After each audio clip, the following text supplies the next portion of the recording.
Live with Kevin Rankin.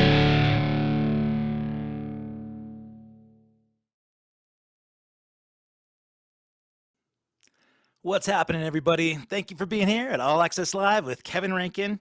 I'm going to ask a favor. If you're watching this anywhere else other than YouTube, go to this link below. Go to youtube.com/@accesskevin. From there, you can hit the like and subscribe button. You can even become a member by hitting the join button. If you join, you're going to have exclusive access to a few episodes that are not privy to, they're not accessible from everybody else that just subscribes. Some exclusive content from Kelly Kiki from Night Ranger. I've got Cy Kernan from The Fix, Midure from Ultravox. They're all there for the members only. I do want to thank my most recent members for joining, and I can't do this without my sponsors. Please let me thank my sponsors at 5 Star Guitars. If you go to the NAMM show, you'll find out that the NAMM Association has voted 5 Star Guitars as the greatest music merchant in North America. So once again, they've gotten that exclusive recognition. 5 Star has a special offer for those people supporting All Access Live. If you go to 5starguitars.com/allaccesslive, everything you see there is 15% off using the promo code of All Access 15. So there are exclusive discounts on everything you see on that page. Plus, you get 15% off if you use the promo code All Access 15 when you check out. And an even better deal is that they're based in Beaverton, Oregon.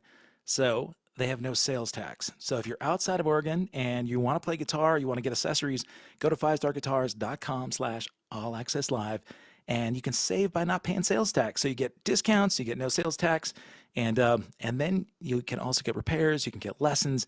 Hopefully you can get halfway as good as my next guest. And I got to tell you, I'm so psyched about this guest. We've been setting this up for a few weeks. I saw this gentleman many years ago, and he is actually on his way to 50 years in being paying tribute to the legend Jimi Hendrix. I don't know that there's somebody out there that is more dedicated to this craft than Mr. Randy Hansen right here. Randy, thank you for being here, buddy. How are you, sir?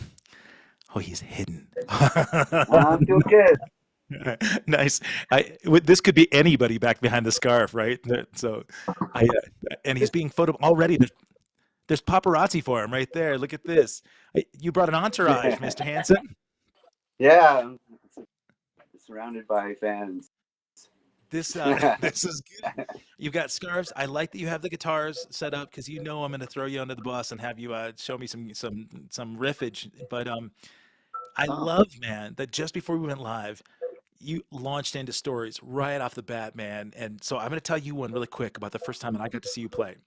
A handful of years ago, I first got to meet you. We went to the Experience Music Project in Seattle. I brought my kids up there. They were young kids. My oldest son, I think, was 12. My youngest was 10 or 9. And my 9-year-old said, "Who's this guy up there playing? You're playing the big exhibition stage at the end of the museum there, and you were doing the whole show, man. And you're playing behind your head. You're playing with your teeth." And my youngest son said, "Dad, I thought Jimi Hendrix was dead." And I said, "Well, son," he goes, "No, man, that is Jimi Hendrix. That has to be. There's no way that's not." And he's not the first person or the last person to say it. As I've gotten to research you, man, over years, dude, everybody is a Randy Hansen fan. I've known more about the guys that you've had in your band. I have a guest coming up, Jeff Pilson, who most people know from Foreigner, and he was in Dawkins. But it looks like Randy's connection just dropped here for a second, so he's on a cellular, I think, right now. So when he comes back in, I'll finish telling him this crazy story, and then we're gonna go into Randy's stories. This will be good. Hey guys, if you also got here late, let me just tell you, I'd love it if you do me a favor. Go to this channel right here. Go to youtube.com/@accesskevin. Subscribe to this channel because what I'm trying to do is boost my subscribership and get out on the road so that I can do interviews with lots and lots of guests in person right there backstage. Some of the Flock of Seagulls shows that we have coming up. We're pairing up with a bunch of great bands, and I can't wait to do Annabella from Bow Wow Wow. We'll have her on the show too. So we will have Randy popping back in. He's just got to click the link to jump back in. And in the meantime, again, thank my sponsors at 5 Star Guitars. 5 Stars based in Beaverton, Oregon. Go to the link below. Here he is. All right, we got him back. It's Mr. Hansen. How are you, buddy? Okay. The benefits of technology, right? Yeah. I guess. Man, let's make you big and bold here, bold as can be. So what I was just saying is, everybody that I've talked to in the business, man, everybody seems to know Randy Hansen. Jeff Pilson, you had a long storied history with him way back in the day. No, why your hands doing that? I can't hear you. I understand. Yeah. Can you hear me okay, buddy? No, hang on a minute. We're having a little difficulty here. Okay. No problem. Thanks for. Okay, we can only see me. I can't see He only you has anymore. you on. Oh yeah, I've got here. I just took me really small. See, now you got me right.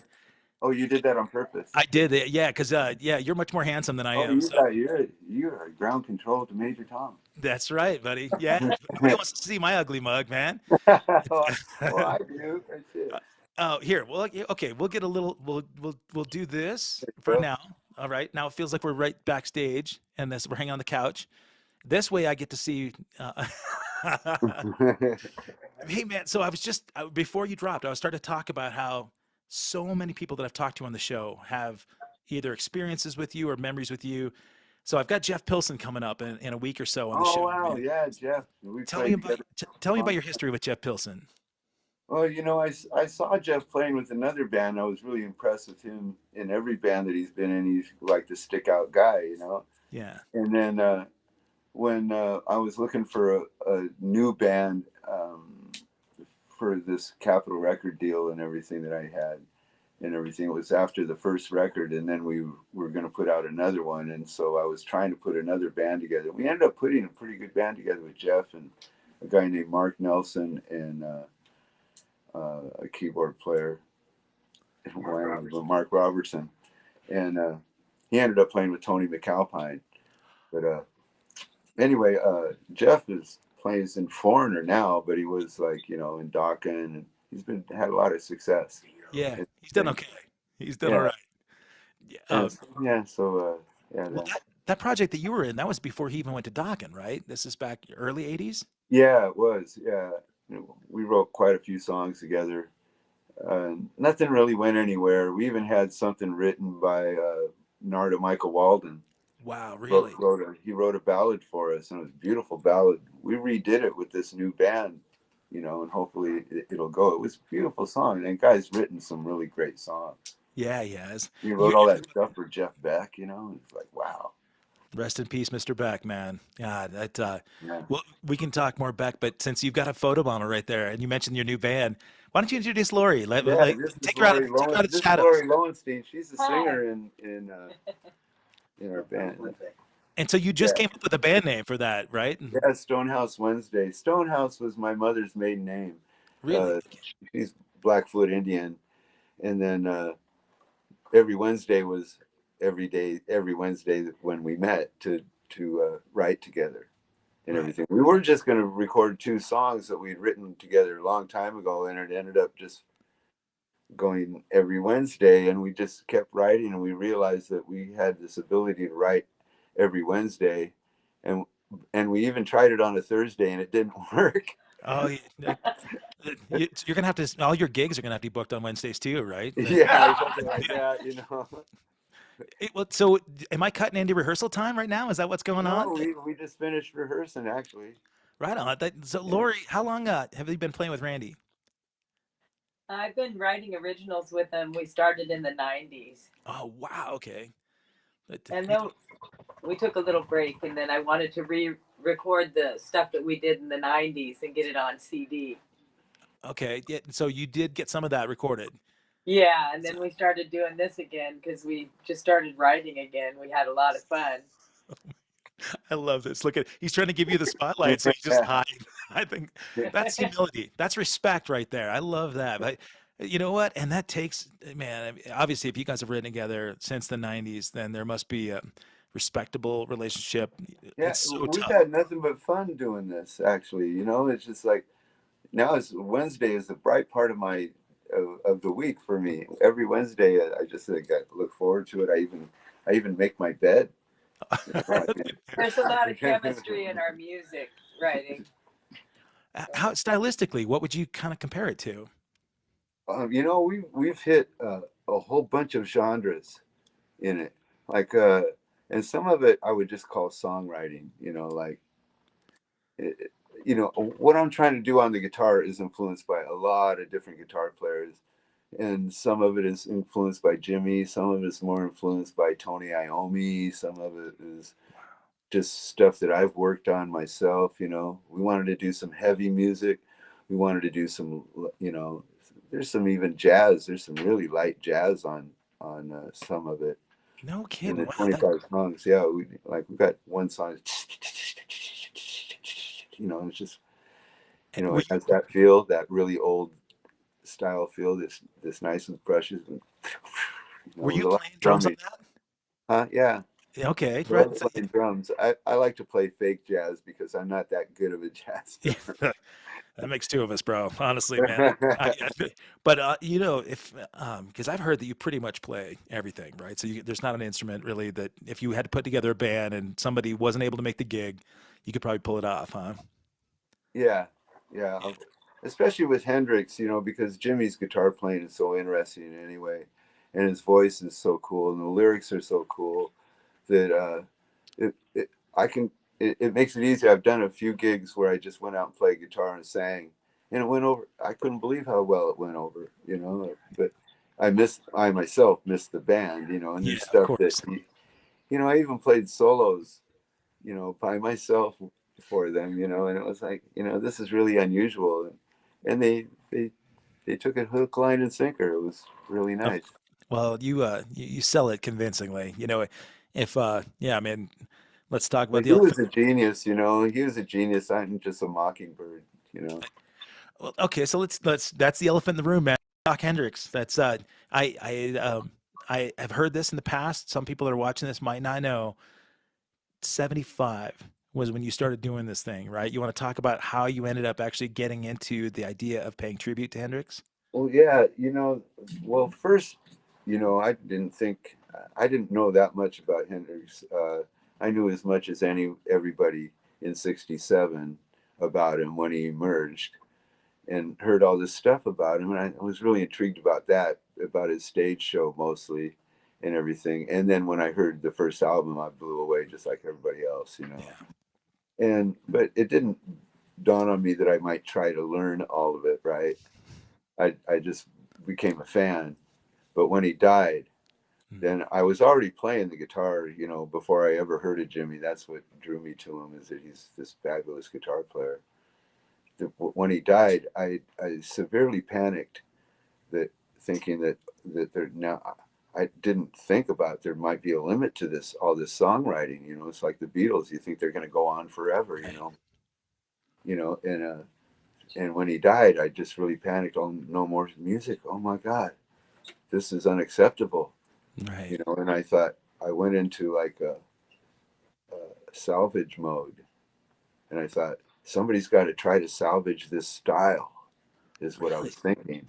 Okay. You know, and then I let up a little bit when I heard Robin Trower and Frank Marino, of, you know, I was, oh, okay, here's two guys that really get a good chunk of him, Yeah. you know, and so I, you know, and I kept working on it, but not as feverishly, because I thought I might be the only person on the planet doing this, you know. And then when I was in Kid Chrysler, I joined them because my mother threatened me with rent, and I thought, okay, I got to go, you know, try to join something. And I found this band under washers and dryers in the want ads. They misplaced their ad, you know, and I just happened to keep reading. You were And looking for a Kenmore, and all of a sudden you found a band. Nice. yeah, it said band looking for a guitarist, can play top 40 50s rock and roll, yeah, and jazz, all kinds of. They named every genre they wanted, and I knew how to play a little bit of each one, so I applied for it. And he goes, "Okay, we're going to play down here. You need to come and watch us." And so I came to watch him, and it was a totally Vegas comedy show, '50s show, with lines and everything, and everybody had to be here and do this and blah blah blah, you know. And it was really pretty intricate, you know. Did they have the And choreography all then together too? Yeah, what? I'm sorry. They had the choreography all together for like a Oh 50s yeah, or choreography, everything. You know, all there right. was. I mean, I could spend a day telling you about all the things just about that band. But Crazy. for the what we're talking about, what ended up happening is the leader of that band one day said, "I want to add another show. I want to make fun of rock stars. Who do you want to make fun of? Toad." They called me Toad Murphy. Okay. I talked like this, and it was like, I don't want to do my song right tonight. I think it would be better if I didn't do my song right. Okay, thanks, you know. And that was Toad Murphy. But anyway, so that when he said that to me, I said, he goes, "Who would you like to make fun of, Toad?" And I said, "I don't want to make fun of him, but I'd like to do Jimi Hendrix." Yeah. And he goes, "Okay." And I'd already been in this salvage mode, so I knew a whole bunch of the songs and I knew everybody's part. So I thought, oh, okay, I'll just teach it to them, the Really? band. Okay. You're a And we music had a director. girl drummer we had a female drummer. She did really good. Her name was Linda Wood, and Henry Onda on bass. And that was actually the first band that I played all this Hendrix with. Okay. And I painted myself with Creole Oh, no. makeup, You went theatrical blackface. makeup. No, it wasn't blackface. It was Oh, like I turned me golden brown. The same. I okay. just want to be the same color I remember him being. Yeah. You know. And so I turned myself that color, and then I wore an afro wig and painted a mustache on because I couldn't grow one. I was too Yeah. young. And and then the first night that we did it, it went over like you would not believe. I Wow. mean, like people went nuts for it. So nuts that after we left places, they would call up and call the agency that booked us there and say, "We want to hire uh, that Hendrix act." Wow. They Yeah. weren't And asking for Chrysler anymore. Now they're asking for Hendrix. right. You just So, actually you fired the headliner. yeah, so they kicked me out of the band, and then the band called me up and said, "We want to go with you." So I took the bass player and the drummer, Right on. and then that led me all the way to a Capitol record deal in Apocalypse Now. Wow. And then I I got a manager, the same manager as Carlos Santana and Herbie Hancock and Cold Blood and the Pointer Sisters, Moby Grape. His name How was David Rubinson. I how did ended that up with happen? him. I know that was a quick I met snapshot. him. I met David because he was producing the soundtrack for Apocalypse Now, Okay.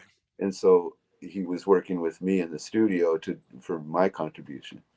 And that's when he took an interest in me and came out and saw me and was like, "Whoa!" Wow. He didn't know that I did all these stage antics and everything, and so they got real hot on me for a while, you know. And You then already had your whole show together, the whole production, the flips onto the stage and everything that you do. You're already doing yeah, that.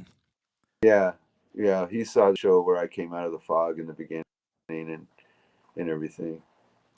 I used to Nice, man. crawl underneath the fog and crawl to the middle of the stage, and then we would start with the tape of "And God's Made Love" off of Electric Ladyland.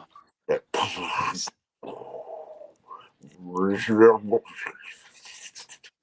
it's doing all that weird shit. And while that was happening, I would crawl underneath the fog to the center of the stage with my guitar, and then I would start a trill on my guitar and get my guitar hand up with the neck Oh, above the fog, and then nice. start rising up into like that, and they would turn strobe lights on. It was a real Frankenstein moment, you know. Hell yeah, man. That way before they actually had big production. You look at shows now like the huge, massive Taylor Swift shows with But, people suspended. yeah. But I think that's why it went over is because, Jimmy never did nothing like Right. that. Yeah. He never would have either. This is pretty hokey. But actually, I would love to keep doing it because people loved that beginning. Yeah, man. That's show People ask me, business. "How come you don't come out of the fog anymore?"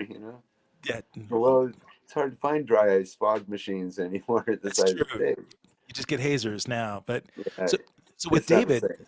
what did David, I mean, because he obviously represented a lot of people. So did he represent you well, or did you feel like you kind of got lost in the shuffle with all these other guys? Oh Like, no, well, that too, and he really mismanaged me. He really, if I was a not nicer guy, or less nicer guy, I probably would have sued him really badly, because everyone that I just mentioned left him, and it was for the same reason. He was not up on the up and up, Yeah. doing things on the up and he lied to me a lot. Wait a minute. Are you saying the manager in the music business misrepresented He and was fucking Hey now. fucked you over? he threatened me too. So Randy's got his manager off camera here. So Kevin's just off camera, and so Kevin, we're not dogging Oh, you, my Kevin's friend. been great. Kevin, come here. Yeah, no, but No, you, he's my size. I can take him. like Kevin, you know, He hired, no, he made me take the job, and he hired me because I had nothing to do with the music business. I had Yeah. friends in the music business. Yeah. I was a teenager, I was 20 years old or something like that. And his point in hiring me was that I knew nothing. He Yeah. said, you won't tell me what to do if you don't know what to do. We'll figure it out. I threatened him with rent. That was 1984, and well, we're still figuring it out. Yeah. That's crazy, man. So yeah, so you're moving in on 40 years of time with Randy as well. So you guys Yeah. know each other like the back of your hand. Oh yeah, we Well- don't even have to talk. What's weird for me is, like for years now, I've been listening to people say, like, what do you do for a living? I go, oh, I do a tribute to Jimi Hendrix. Oh, you're in a tribute band? Right. And I'm going like, yeah, we're kind of the first one.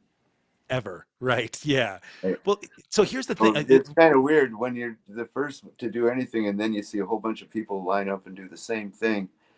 It kind of got to me at first. The first bands that did it happened in Seattle. Here, they all turn in. One of them is still a tribute in Vegas right now. He does a tribute to Rod Stewart there. Right. And I got pissed off when they did that. Sure. I had this whole boat to myself, for a while. But, It's funny that you get mad about that, but you and I both know too, because there's a huge camp of original musicians that don't understand that tribute acts are essentially like a Broadway production, right? To me, that's how I sort of equate this. So, because I've played in a ton of tribute. I used to liken it to the Boston Pops. Sure, yeah, you're not the original. You're not, They're not Gershwin. Beethoven. Yeah, right, exactly. But you're performing a tribute to that music. You're doing it to the best dedication you can, and Right, and that's what they do. Sure, exactly. But a lot of like original musicians don't get the tribute thing, get pissed, and they're like, look at this. People are flocking to go see a tribute act. They're paying all this money to go see this show. In fact, okay, so right now I'm out. Jeff Pilson. We were talking about Jeff Pilson before. Jeff is in Foreigner. When Which is they a go tribute out, band. there's nobody in Foreigner that was ever in Foreigner. That's right. It's really a tribute band, but I don't know if I should say that or. No, he's even admitted that. He's talked about that because Kelly Hansen does an incredible job of doing Lou Graham. Nobody complains because they sound exactly like Foreigners. Exactly. No difference. But they're calling it quits this year though. They're on their last run. They said this is the last. Yeah, well, even us tribute bands are getting. I'm 68 now. It's like even the tribute bands are getting old. Yeah, man. Well, we're out on tour. We've been out for a while now with a Depeche Mode tribute. They're our opening act for A Flock of Seagulls, and they're so good at what they do. Even if people aren't, they belittle them. Depeche Mode is out right now, and the cheapest ticket that you can get is $300 for a nosebleed seat. People can pay $30 and see an incredible tribute to Depeche Mode open our show, and they get a really good performance. So, I think you guys come to Seattle. We're actually doing a gig in Bremerton of all places. Yeah, Really? It's at the Admiral Theater. I want to come and see it. Yeah, buddy, you're my guest, man. Absolutely. But We used to do one of your songs. what's that, hon? We used to do one of your songs in the 80s. Oh, I'm sure it was Iran, right? Or Space Yes, Age it Love was Song. Iran. Yeah. It was. I just heard it yesterday walking through the grocery store. God, you know what, man? Every time it comes out of the grocery store, and I was wishing I wrote the song, first of all, but I'm so grateful that it's out in the public eye so that, we can actually still go out and play these shows. But I got to tell you something really funny, and you guys will both appreciate this because you've been in the business for a long time. I have been geeking out on the band, and as a guitarist, Randy, you'll appreciate this. One of my favorite bands right now was a band that just didn't quite break in the States called Big Wreck out of Canada. I don't know if you know that Big band. rat. Yeah, Wow. Ian Thornley is the singer and guitarist, one of the greatest guitarists I've ever seen. The Wow. guy looks so much like Cornell and sounds like him. It's uncanny. But I went up to see them in Wow. Toronto last week, and they have such a rabid fan base, and so they never play in the States. In fact, they hadn't played in public shows hardly at all. I went to the show, and I'm listening to the fans yell at him because they have a bunch of new music that they're introducing in the set. They get three-quarters of the way through the set, and people are like, "Play Under the Lighthouse," and he's got his in ears. He's doing his show, man. He's so focused on his gig, and he's playing.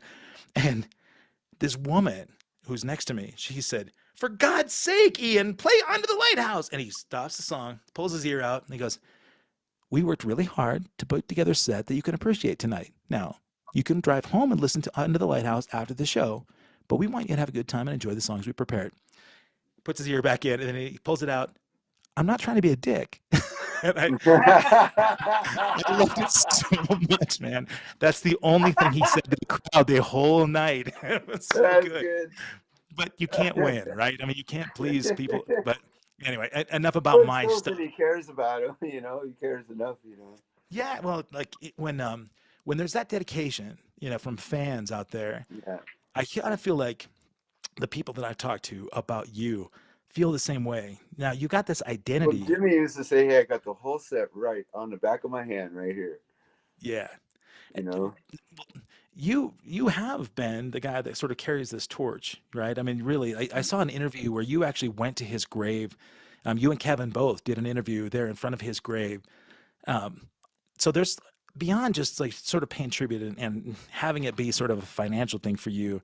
There's an emotional connection you've got with the Hendrix legacy, right?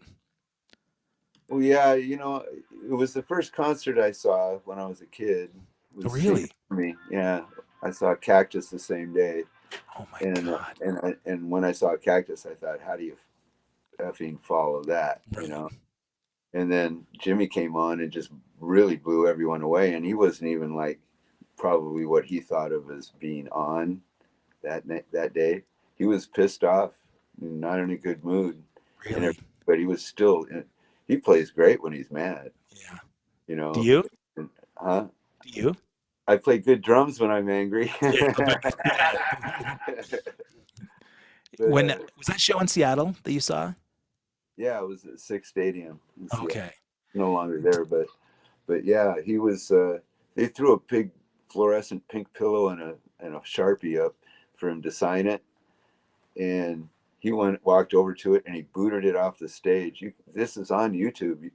Not the Really? booting off, but right after he booted off the stage, and he walked back to the mic and he said, like, "Please don't throw anything up on the stage, because like I was over at some friend's house last night and I got kind of stoned on some scotch and I feel like jumping on some cat's head anyway." Oh, oh, nice.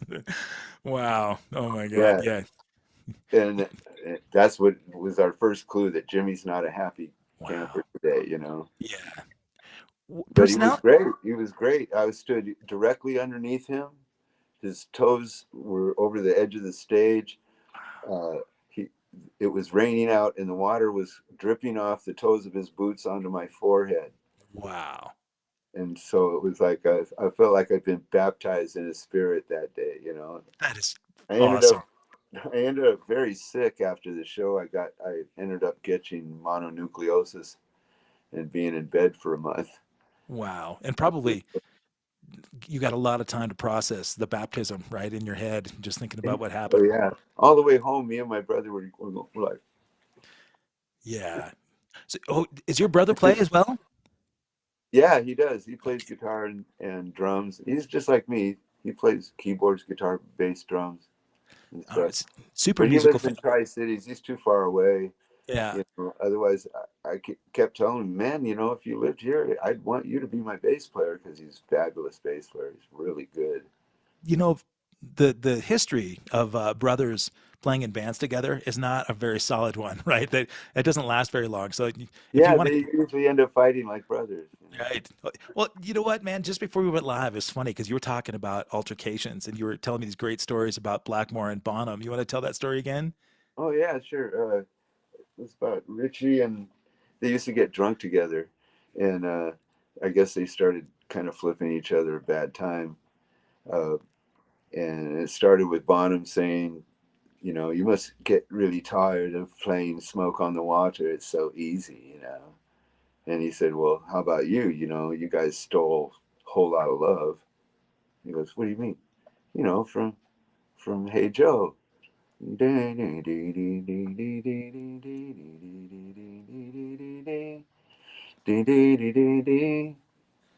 Oh, and That's he's it. thinking about that, and then he goes, and how about you? You know, you stole Immigrant Song from Little Miss Lover. Right. He's like, what? And then he got really angry, and then was chasing Richie around, you know, and they finally both calmed down. He goes, hey, did you mean all that, you know? And he goes, nah, I was just messing with you. It didn't take a lot to push Bonham over the edge, you know. I think Yeah, I'm a huge fan, but I'm glad I never got to meet him, you know, because I have a I I went to a party at the Edgewater Inn after a Zeppelin show here in Seattle, and me and my friend knew that were staying there. That's where all the rockers stayed, you know, when they came to Seattle. And so we went down there with a case of Budweiser and a big bag of weed. at a And fishing pole. we had to, huh? At a fishing pole at the Yeah, you can Edgewater. get. But anyway, they arrived, and we ran up to them with this case of beer and the weed, and we said, "You guys want to party?" And Paige says, "No, we went tall tonight. You know, I think we're gonna go just straight to bed, like that." We go, "But thanks a lot." You know, and we Wow. go, "Well, you want to smoke a number?" And he goes, "Number? Telephone number?" And I went, "No, no, you know, a reefer. You want to smoke some weed?" He goes, "I don't know. Like I said, we're gonna go up and go straight to bed." And we go, "Okay, well, it's great meeting you." We shook him and Plant and Paige's hand, and that's the only two that we saw, right? And then they took off in the elevator, and then I looked over at my friend Steve, and I said, "They're lying. They're Yeah. not. They're partying. I know they are. They wouldn't stay here if they weren't partying." You Right. know, so we went up to the second floor, and I heard some music coming from a conference room, and I looked in. There was a bartender setting up his thing, and I went, "This is it." Nice. And so we went in there. We were the first ones. He and I were the first ones to sit down. Bartender said nothing to us, so we just kept sitting there. I sat by one door. He sat by the other door, and Paige walked in his door. Plant walked in my door, right? And Plant saw me, and I don't know if he felt guilty about their lying about they're going straight to bed, but Yeah. he sat down next to me Nice. on this bench, and I talked to Plant for quite a while, right? Really? And then he was talking to Paige over there, and I'm going, God, this is great, you know. And then all of a sudden, more people arrived. It was like maybe, I don't know, 6 or 7 more people in the room. Probably, you know, I didn't know their manager. That I think Oh he was yeah. in there. And then all of a sudden, Bonham walks in with these 2 big roadies. And the first thing he does, he walks over to the portable TV that's on the stand, and he just bear hugs it and just pulled it right off the wall, Oh my you God. know. And the roadies went over and opened up the window for him Oh, before he could get to it, and he just hugged it all the way to the window and just let it go like that, and it oh my. plunged into Puget Sound. Oh my God. Divers are looking for that TV right now, man. And That we were just going, oh my God. And then Dick Balch, remember Dick Balch? He sold cars. Anyway, yeah, all the his big thing commercials. was he used to smash cars with a sledgehammer and stuff. Well, he was there. He went to jail for cocaine, but anyway, he was there snorting cocaine with all these people, Oh my everybody God. there. So it was like we were just getting like we were still pretty young, you know, and seeing all this shit. I was still a teenager, and then I just said, let's get out of here. And I went Well, downstairs, and I tried to order a drink in the bar downstairs because I felt like I could do anything now, you yeah. know. Yeah. And the guy, you know, I said, give me a screwdriver to the bartender. And I tried to act like I was mad about something, you know, like he might ignore me and he looked at me and he goes, like that, like I'm obviously not old enough. Yeah. And then he mixed one and gave it to me. Really? I found it really fast, and that was my first drink I had in a bar. Wow, that's well, all sorts of firsts. Well, Yeah, the famous Edgewater story with Zeppelin, right? Is the mud shark, right? And yeah, so right. I have a feeling you may have been there as part of that part of history too. So if we go back through Hammer of the Gods, we might find, Page and Plant reflecting on and they tried to snub you, but then you couldn't be stopped.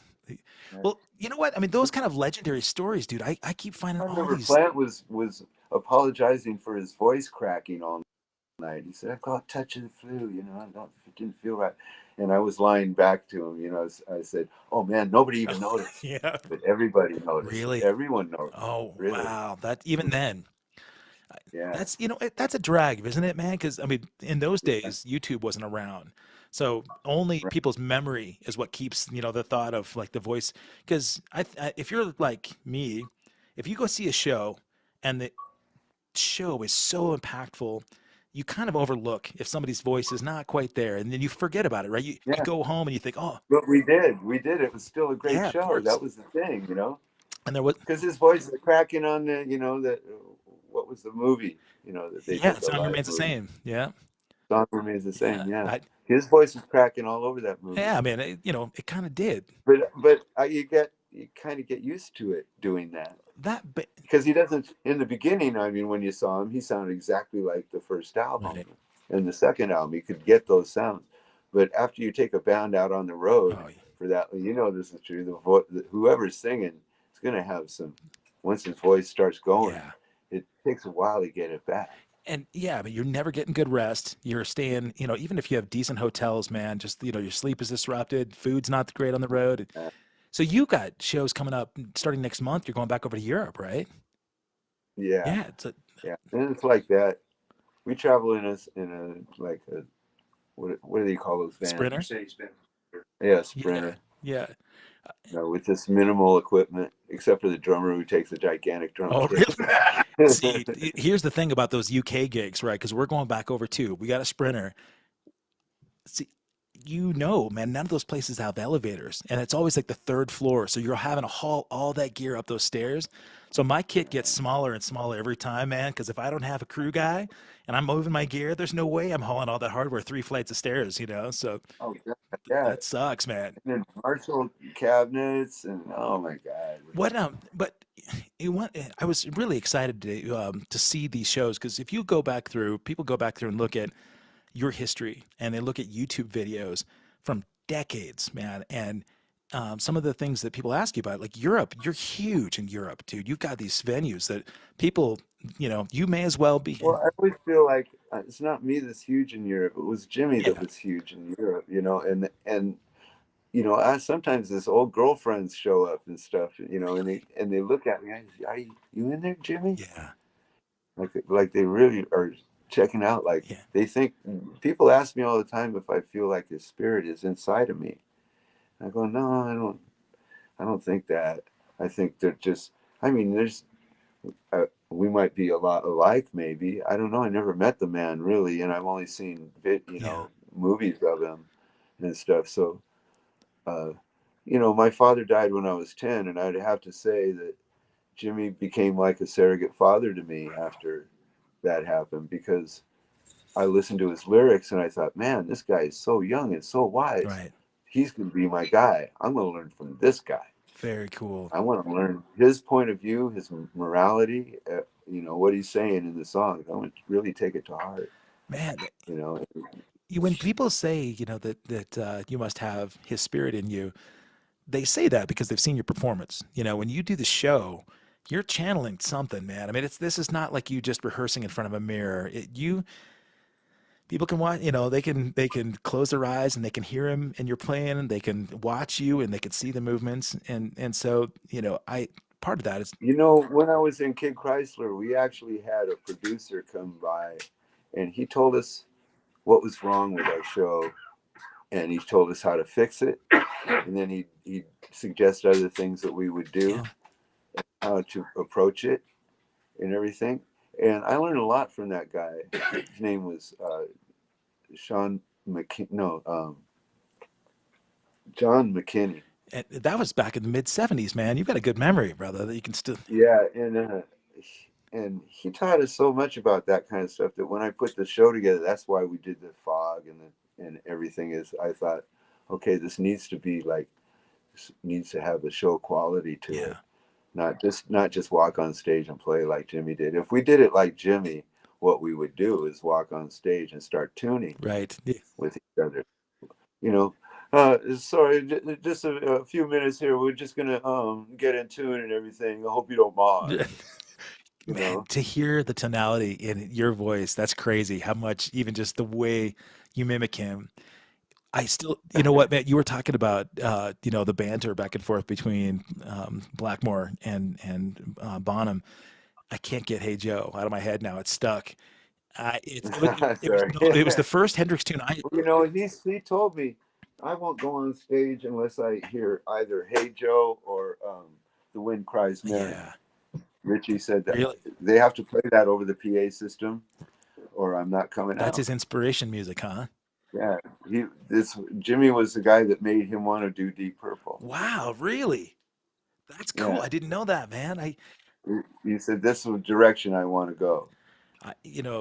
Only then he'd also heard that there were singers out there now that were singing really high and screamy, and that's when he changed it and went on to Ian Gillan. Okay.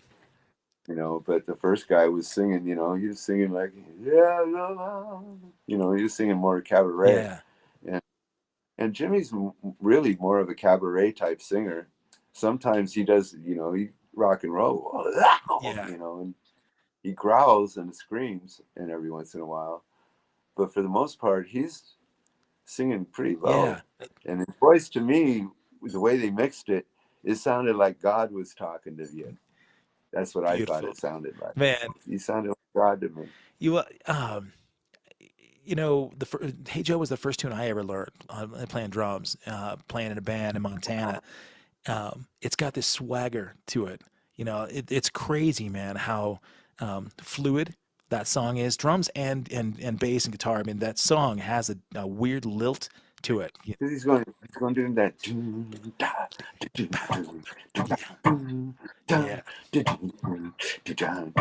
Yeah.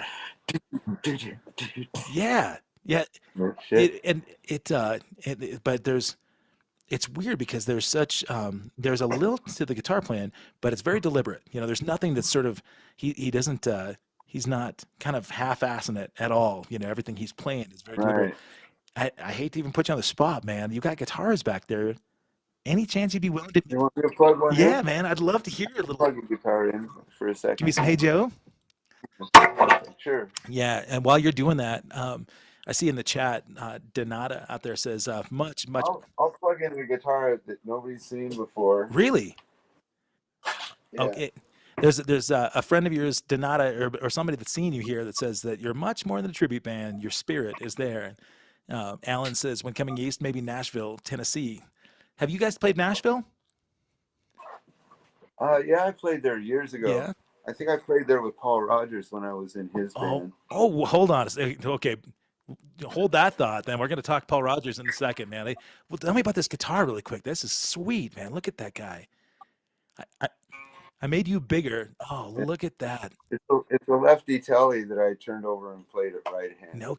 I just thought I'd never seen anybody do that to a telly before, so I thought I would do it. Right on. Maybe be the first. Nice.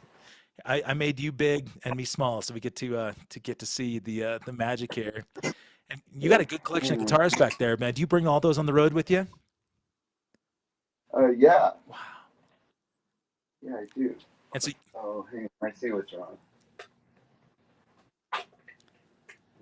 and while he's getting that ready, guys, I put the link for his site down below, www.randyhansen.com. So if you go there, you can see these upcoming tour dates. Definitely check that out.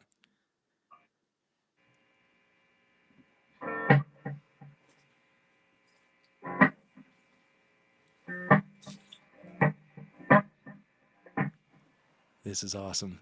So we're getting Randy Hansen versus space. Now it's like a Hendrix show. The tuning part is coming. Hey, let me ask you while you're doing that, Randy, what is it that makes the Hendrix tonality so unique? I think it's hard for him to hear when not.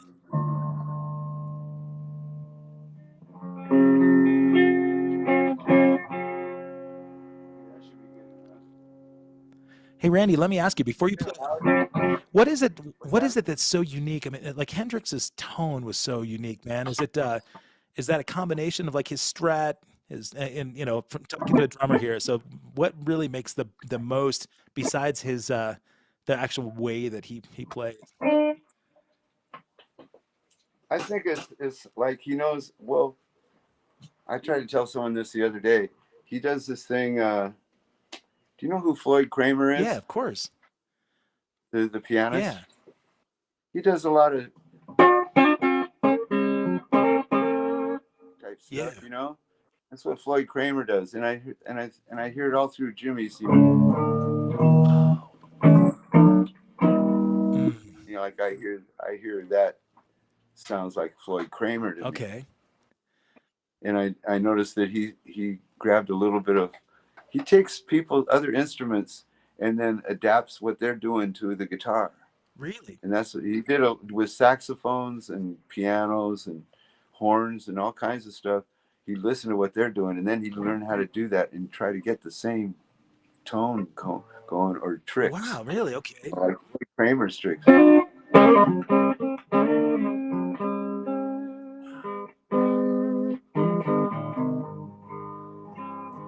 Man, and stuff like that's that. beautiful. Just styles of playing is what Jimmy got into, and that's what I heard in him, and started doing the same thing.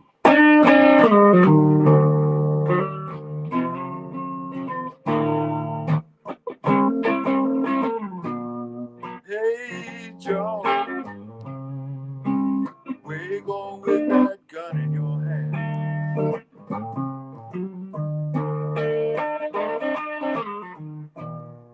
Hey Joe, I said,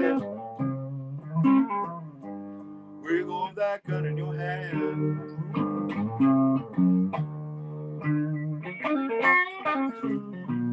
I'm going down to shoot my lady. You know I caught her messing around with another man. Just something back. I'm gonna shoot my lady. Caught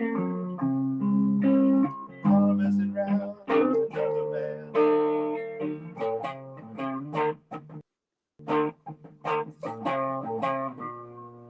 Hey Joe. Oh, that's so good. I love. Could you drop your woman down? Shut her down now.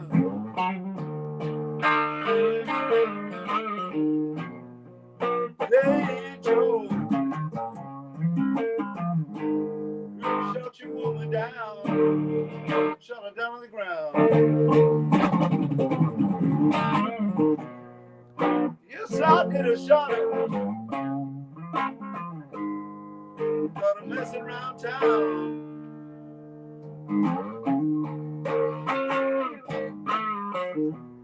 Hey Joe, could you shot your old lady down? Shot her down to the ground. Yeah. Yes, I shot her.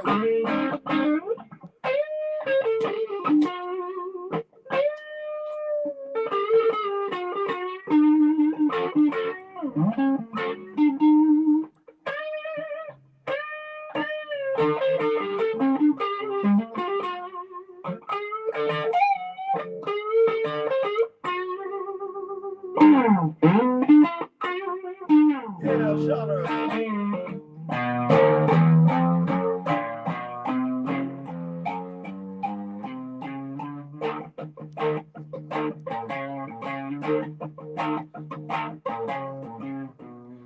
Hey Joe,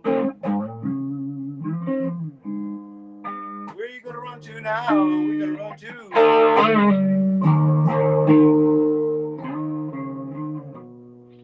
Hey Joe, where you gonna run to now?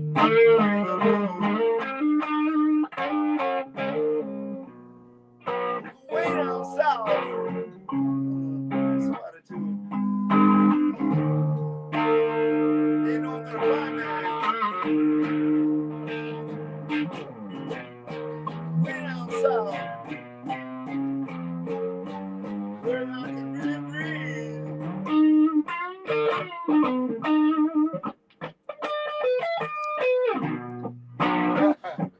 Hey, Joe. Better goodbye, everybody.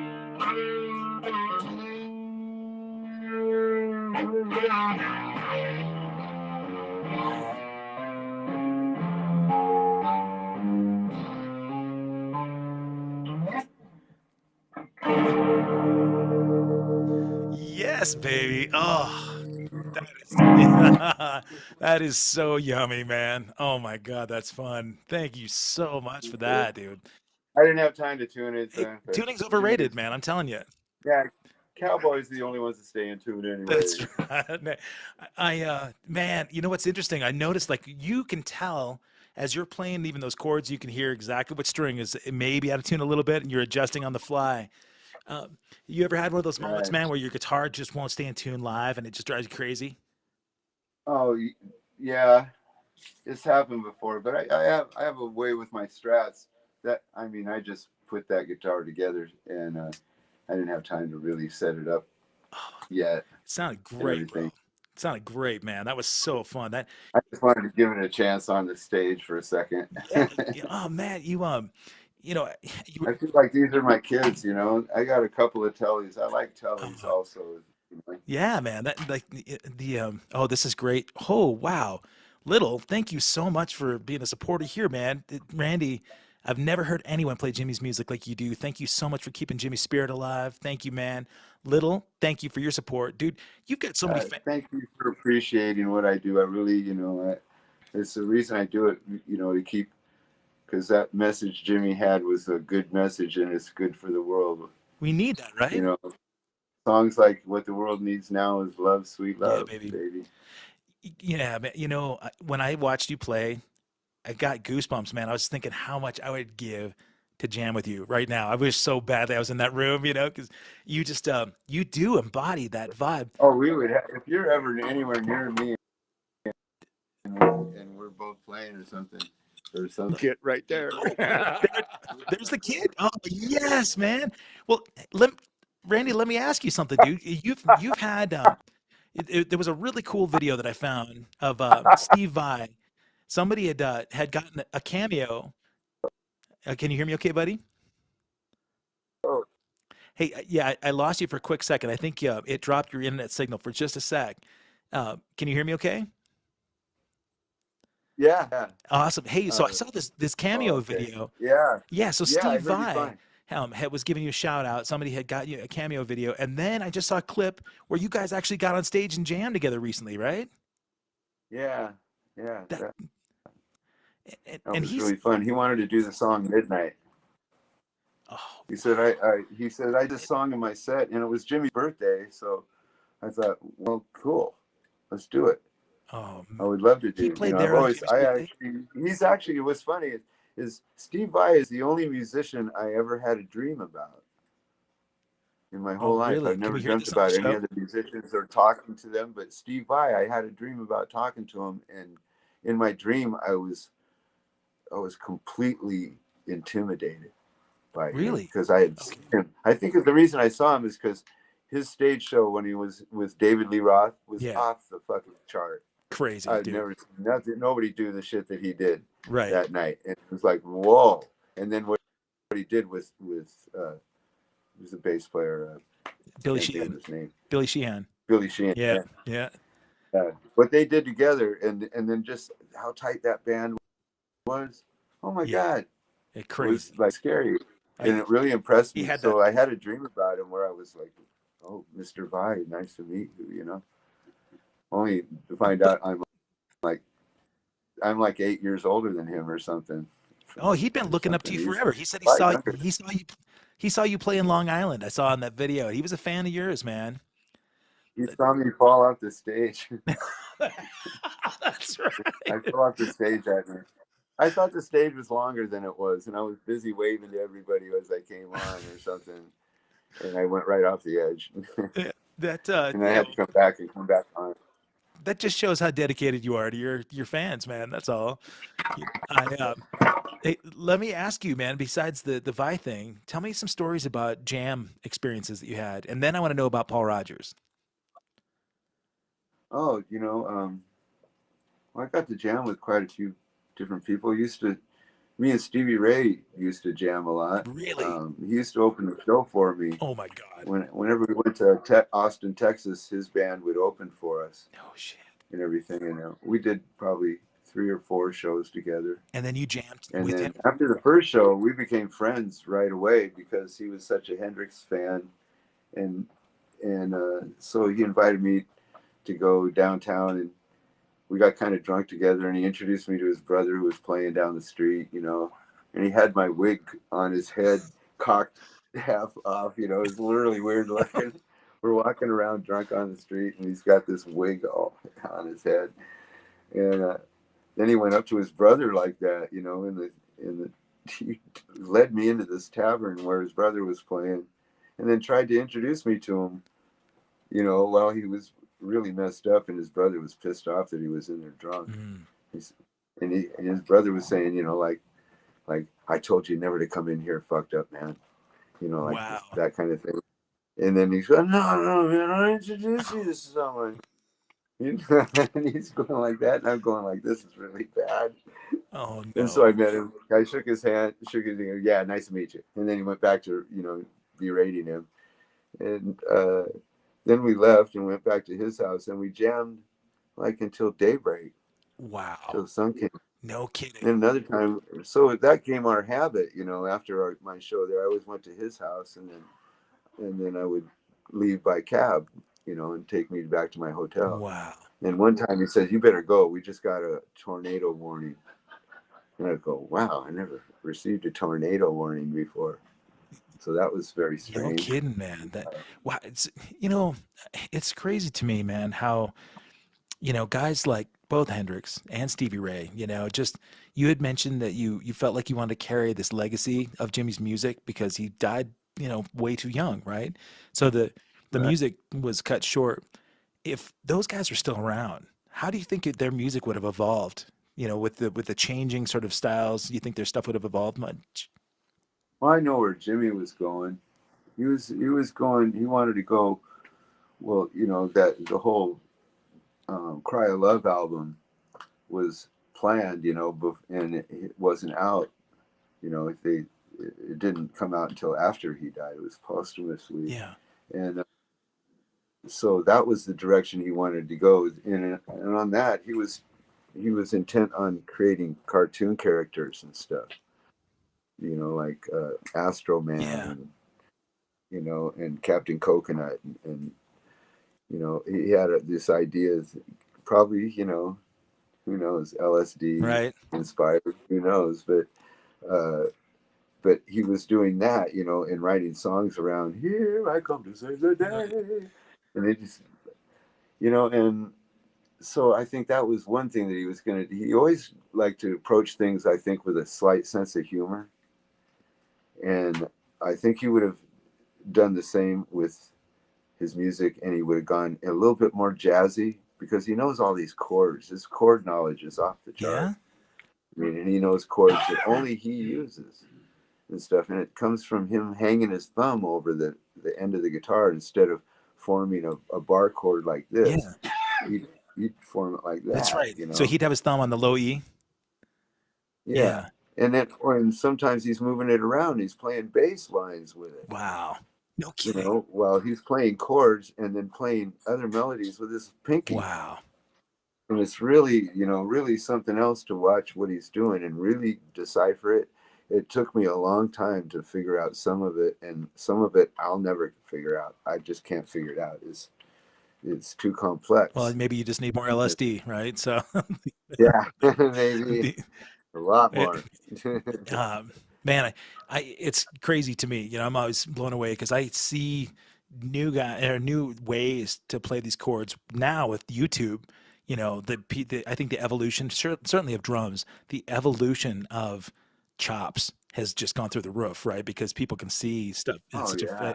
do you feel? We didn't have we didn't have guitar players like that to look up to when we were Yeah, playing, when you were young and I was young and all that. It was always, it was, most of it was pretty grabbable. yeah, But when it came to Hendrix, it seemed like he was like, maybe like, I don't know if he was the first.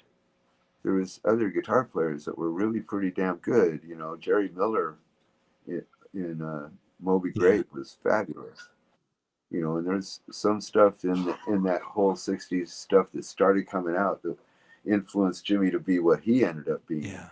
He just got so proficient at it that they kind of named him king of the psychedelic era. And such So an early age, right? I mean, that's the thing. Like when those yeah, how those guys could write that way at such an early age, like Hendrix and the Beatles. It's just crazy to me where the wisdom comes well, from. I think it's just because everybody rubs off on everybody else. If you like something, then you go at it, and you want so badly to be like Yeah, that. right. Or be a musician in general. Just why do you want to be a musician? Some people have all kinds of reasons for being a musician. Mine got kind of cut out for me because my father died when I was 10. I had no aspirations to be a musician. I went to visit my friend. My friend's father played the guitar. He heard about my father dying. When I knocked on the door, he grabbed me by my shirt physically and threw me in a chair, acted like he was mad at me, and said, "Stay right there." And then he brought me a Martin guitar and started teaching me how to play it. Really. And that's how I began playing the guitar. No kidding. That was Yeah, so it's really a different way. And then, but when he taught me anything, he'd immediately put a record on and show me how it was being used. And then, so my ear got used to that. yeah. And then after a while, I could hear what everybody was doing. And then it made it easier for me to go home and learn people's songs. And then even my sister, who used to beat up on me, one day came in. She goes, "You're getting pretty good." Nice. And I was like, she'd never paid a compliment to me Yeah. before. Do you think that pushed you harder? Just feeling like, you wanted the appreciation from your family? um, well, I'm always been I'm only 5'7", Oh, so okay. always, before I played the guitar, I got like thrown into a few lockers, and locked in lockers, and I had, I got bullied a little bit in Yeah. school, but I noticed as soon as I carried my guitar case to school, even before I really knew how to play, all the bullying Isn't stopped. that crazy? Isn't that Yeah, badass? yeah. Yeah. Yeah. I thought this is the key, Yeah, man. and I just,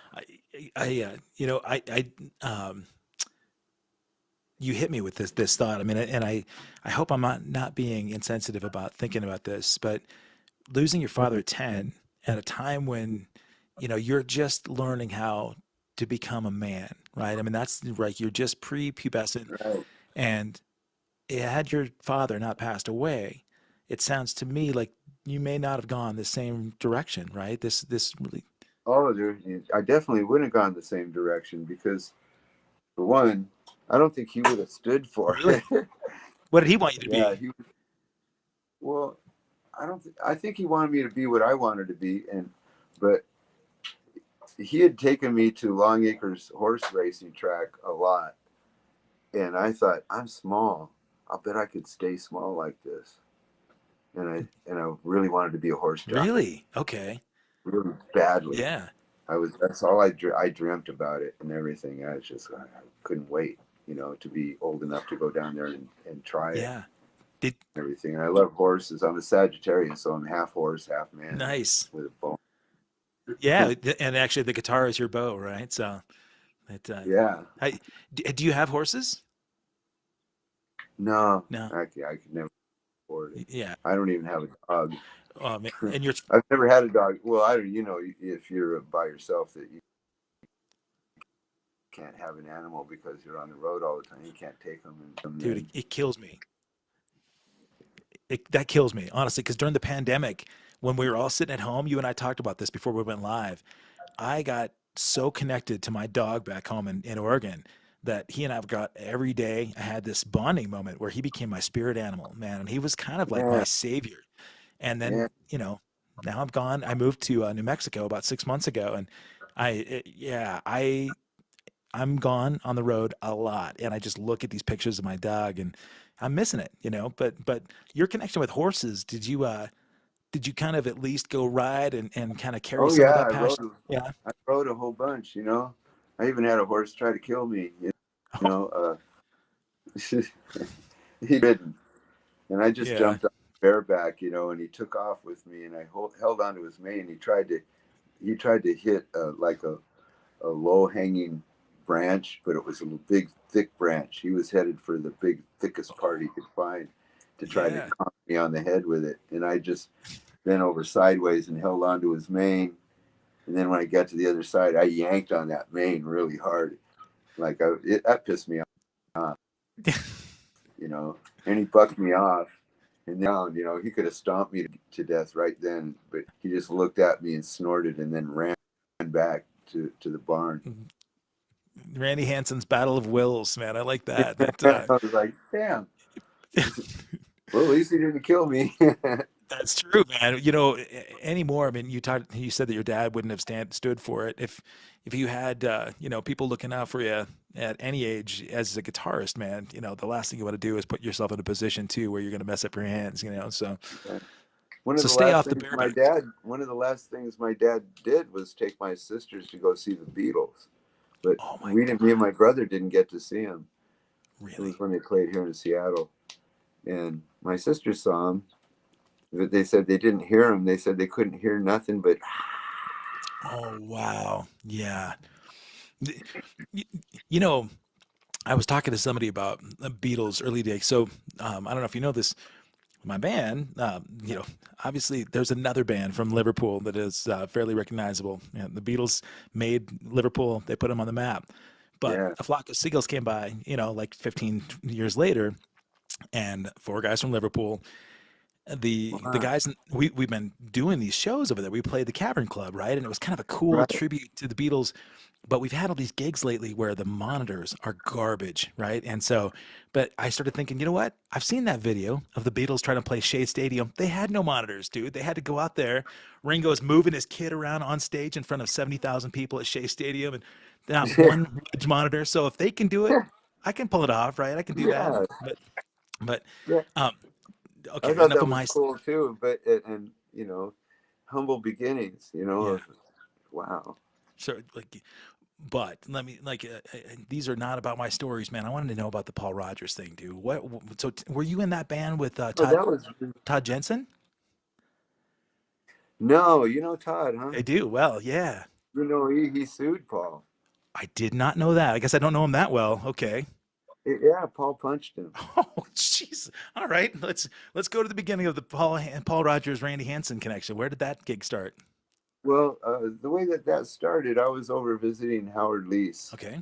from Heart. the band Yeah. Heart, and he had just gotten a gig for Paul Rodgers with his band. He had a side band, Jeff Cathan and Jason Boylston Okay. on bass, and so he had gotten this gig with Paul and everything, and he'd always wanted to play him because he loves Paul Kossoff, and he thinks of himself as kind of a Paul Kossoff knockoff player. The way that Paul plays, he tries to imitate that a Hmm. little bit. And he's telling me about this, and I went, "Oh, that's really cool." And on my way out the door, I said, "Hey, if for any reason you can't do that, because of Heart, and you have to go out with Heart or something like that, give me a call. I'd love to do it. I'd love to, take your place." Because I know all these songs. I know all this Yeah. shit. It's easy for. That's really easy music. Sure. And so he calls me up and he says, "I can't do the gig." He goes, and all Paul wants to do is audition you. And so I went to the audition for him, and I pulled out a bunch of tricks and stuff. I flipped my pick behind my back, you know, and then caught it in midair and played the guitar, a couple of the solos with my teeth and Oh yeah, behind my back, and he liked all that shit. nice. And so yeah, okay, mate, you got the gig, Nice. you know. I forgot about your the pick flip too. That's a big thing for you, man. That's so good. You got that thing down. So, I showed that to Cheap Trick, who's the oh guy? yeah, Rick Rick Nielsen. Nielsen. No Rick shit. Nielsen. We did a show with Paul Rodgers and Cheap Trick in New York, and Rick Nielsen took a real interest in me because of my tricks and everything. And he's got a bunch of tricks that he loves to do out there too. You know, he's really entertaining to watch. And while he was out there, you know, he had me sit at the side of the stage for their set. He said, "You want to, you know, I give you a special seat if you want to sit right here, right next to my guitar rodeo." I went, "Oh, cool." So I sat there and watched him. And then he looks over at me and he takes his pick and he threw it straight up in the air. And, you know, I couldn't even do that. Yeah. And he caught it and then looked back at me like He wants you to be impressed. I said, I gave him the okay sign, you know. He wants your approval. Yeah, and then he finished the song and he brought this BC Rich acrylic guitar over and he handed it to me. And it's a thing weighed a good 20 pounds. Oh God, yeah. Or something, you know. And he goes, "What do you think about that, Randy?" Yeah, as he grabbed the other guitar and went running back on the seat. "What do you think of that guitar, Randy?" I said, "I think it's a boat anchor." Did he want you playing it on stage with him? No, you just handed it Okay, to yeah. me just because he had all his wacky guitars sitting at the side of the stage, and he saw me checking them all man. out and everything. God, those guys. That's another band that it's crazy to me that they'll do like 150 shows a year, man. Super nice guys. Yeah, They are so and nice. they sound great, man. It's They told me that they'd been on the road at that point. They'd been on the road for like, I don't know, 5 years or something. They said, "We all bought houses and we haven't seen them in 5 Nice. years or something, some shit like God. that." And I was like, "Ah, you guys are just constantly on the road. If we're not on the road, then we're recording." Still to this day, they Yeah. still play. That's Yeah. crazy, man. I don't know a band that has played more shows, probably a lot, that's still going, than the Yeah. band. But back to the Paul Rodgers thing. When you did that audition, he said, "All right, you got the job, mate." Did you go right on the road with him, or did you go in the studio, or what was the? Yeah, I went on the road with them immediately. Okay. And any other notable cats in the band at that time? Well, just the guys that I've mentioned and everything. I will say one thing, the drummer, he put his hand in the middle of the circle and we're about to go on. He goes, if any one of us leaves this band or whatever, because Paul was known. He punched out Paul Kossoff 3 times. Oh my God. He was known for hitting guys in the band Jeez. if he was displeased, and that's just totally unacceptable to me. Yeah, me too. And so we all put our hands in, if anybody leaves this band, quits because of something like that, we all go. Wow. And I thought, wow, that's a pretty neat thing to say. But then finally, what happened was there was an incident where the monitors, Paul had signaled for more monitors in his in-ear monitor, and the guy reached the wrong fader and turned up screamingly loud my guitar through his in-ear monitor, and he yanked his in-ears out like because it hurt, and then he looked at me like I had turned my guitar up, and I hadn't turned my guitar up. And for about 3 days he kept on saying to me, "I really care for my ears. I don't know why you have to play so fucking loud." Oh no. Like that. And he kept saying that to me, right, over and over for 3 days. Finally, we had just got through playing a gig somewhere in the Midwest, and we're waiting for our luggage to come off so we can jump in a car and drive to the gig or something. And I'm sitting there waiting for my luggage to come off, and he comes over and he starts in on me again. He says the same thing every time. I really care for my ears. And I'm thinking, yeah, me too, And he goes, "I don't know why you have to play so fucking loud." And I got tired of hearing the same thing. Yeah.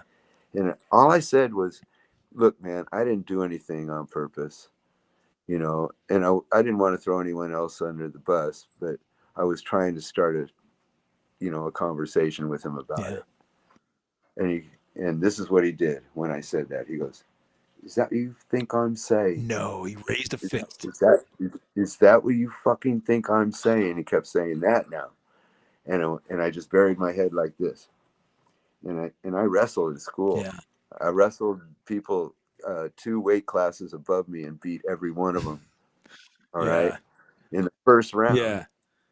You know, because I'm wiry and I do things quickly. Yeah. And so I buried my head like this, and I prepared myself. I clenched, you know, so if he hit me, you know, I'd see where it was coming from, and I'd, you know, yank my head that way or this way if he hit me in the head or something like that. And I was going to sweep his feet as soon as he did that. But he didn't hit me, right? And just the fact that he did this, I looked at the rest of the band after he walked away, and I said, tonight's my last night. Yeah. And so I went out there that night, and I pulled all the stops, and I did every trick I've ever done in my life, and I tried to make him look bad. Yeah. And at the end of that night, he came over to me, gave me a huge bear hug. He goes, "That was fucking great, mate." And you know, and he's hugging me, you know, and the rest of the band is giving me like, "You can stay now," and I just went done. Like that, done, and that was it, Man. for me. But then I went back, and Howard was off the road now. He wanted to play with Paul anyway. He ended up playing with him a lot longer than I did. He's used to being a side man. I'm not used to that, you know. You know what? So I could see why the tension was building. He kept taking me to places I'd already been, and people were chanting my name and stuff. That didn't go over good, you know. You're not put on the planet, dude, to be a And samurai. well, he'd never heard of me too, so he's going, "Who the fuck are you?" Oh yeah. You know, So who the fuck? It's in. So he never really got it, you know, until when I left. Then his manager called me up, and he goes, "There's a rumor you're leaving the band." And I said, "It's no rumor." And he goes, "Well, is there anything we can do to talk you out of it?" I said, I'm sorry, Chris, but there's absolutely nothing you can do to talk me out of it. I said, but Howard Leese is sitting right next to me right now, and he had the gig originally anyway, right? He wants to do it. You want to talk to him? He goes, yeah. And I said, before I hand him the phone, I just want to tell you something to tell Paul for me. First of all, start treating his side musicians with more respect. Get a roadie to set up the equipment and tear down, so that these musicians don't have to go up there and perform and then look like a schlep pulling it off the stage when they're playing with the Paul Rodgers band, you know. And then thirdly, give them a raise, because we were doing those shows for $200 a show. Oh yeah, my God. And he was making bucks. Of course. And I'm going like, and I thought, okay, I'll withstand there. I'll mention this to him later on down the line, because that was not fair at all, man. Especially for them. You couldn't get me to go on the road $200 a show to set up the equipment. Right. Yeah, man. You know, that says a lot about your character, bro. Because a lot of guys I know, those 3 things that they would have passed on to Paul would have been "fuck you, and fuck you." You know, so what you did was actually, you know, you gave him a respectable observation that might have actually sunk in and made him a better human being if you were to listen to it. Well, that's why I left. I thought, this is the only way. I'm not going to wait for him to punch me, because he definitely will. Wow, that's great. But eventually he would do that, and I'm not, you know, I don't want to be the guy who's going to sue him because he knocked all my teeth out or something. And that's what happened with Todd. You know, I don't want to be that guy in his life. I wanted to be the guy that brought him back to the foreground. Yeah, dude. You know, and people were taking big notice of us. Joe Walsh was like totally impressed with our show. Yeah, I mean, you know, and Joe was the second show that I ever saw. I saw Joe after Hendrix. Really? That's with the James Gang. Have you so you spent some time with Joe? Yeah. I would bet he's a super nice. Yeah. I bet that guy's his personality, it would blend a lot with yours, I bet, man. I tried to give him my 75 Strat, and He goes, "Oh man, you don't want to give away your baby." You sound just And I like him said, too, man. Oh my God. I said, "Yeah, you're probably right." But you would have actually given it to him? Yeah, I had it out. I took it off at the sound check. I go, "I'd give you this guitar, man. You are such a big part of my Wow. past and everything." That's it's, He goes, "Oh, no, you don't want to give away your baby." that's so cool though. You know that um, when I see a lot of the response that a lot of guys like that have, and you know, to me, you're every bit the stature that any of these players are out there. You know, the Vi's and the Joe Walshes out there, and even if the recognition you've gotten most has been paying tribute to Hendrix, all these other guys recognize your talent. You know, so I think it's cool that they all respect you enough, and you kind of, you know, you don't. It seems like you really respect and admire these guys enough as what the word I'm trying to think of is like um, you know, they're your comrades, man. You know, you hang with these guys on stage and off stage, and when you are on tour, these guys come out to the show and Make great contributions, to music. Paul Rodgers, probably my favorite rock singer of all time. I was totally honored to be able to play with the guy, still to this day, and I still love his voice and still love his music. And I think that he was in a rough place in his life when I played with him, and I totally understood that he was. And I just hope that he took a little bit of what I said to heart, and was fully the best Paul Rodgers he could be. yeah, man. Because when he did those other things, that was back in the day when people were doing a lot of drugs and everything, and he was trying really hard to not do any drugs or drink or do anything anymore. Yeah. And you know how it is, if you quit smoking, you're not exactly the nicest guy on the planet for a while. You're on edge, right? Yeah. So take that and amplify that by about 10, from doing heavy drugs, for a lot of years. I could see how is that what you fucking Yeah. think? You know what? I don't see. I just didn't want to be the guy that he hit, Yeah. and then I would have to be at odds with him. I don't give those guys a pass, no matter what kind of sordid past they had, man. I'm in it a lot. I think we're all human beings. We've all got our own drama on and off stage, man. And I think, we got to treat each other with respect. And I think it's cool that you gave that observation to Paul, and whatever he did with it is up to him, right? So you did the best thing you could. You mentioned a really cool connection you had with Eddie Van Halen, man. Tell me about your experience with Eddie. Oh yeah, well, Guitar Player magazine did an article about me, and I exposed the first pictures of a Floyd Rose system for the guitar. Floyd was our sound man, and Eddie read that article, and he came to see us at the Whiskey A Go Go when I played there, because he knew that I was the guy who had this thing, and he wanted to see that. And he also was a little intrigued about me playing Hendrix. So he comes upstairs when I was tuning the guitars. He said, "Eddie Van Halen's here and he wants to see you." And so he comes upstairs, and he's there with Alex and Michael Anthony. And he says, "Yeah, man, nice to meet you," and he goes, I read that article about you and Guitar Player, and then, can you show me the deal, and I said, "Yeah, sure." And so I've just been tuning it. I just got it in tune. I showed him how it was in tune.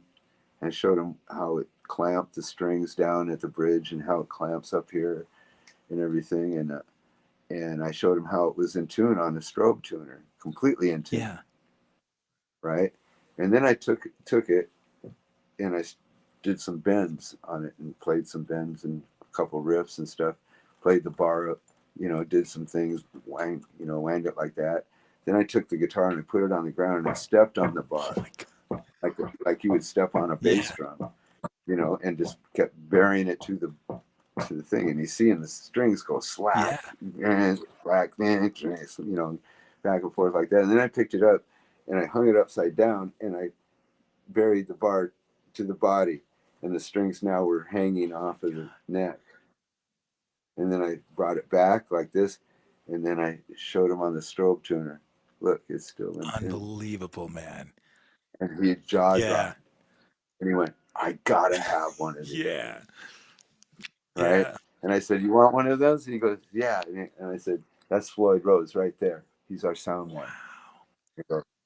And so I did that with him and Brad Gillis of Nightwing. No kidding, man. God.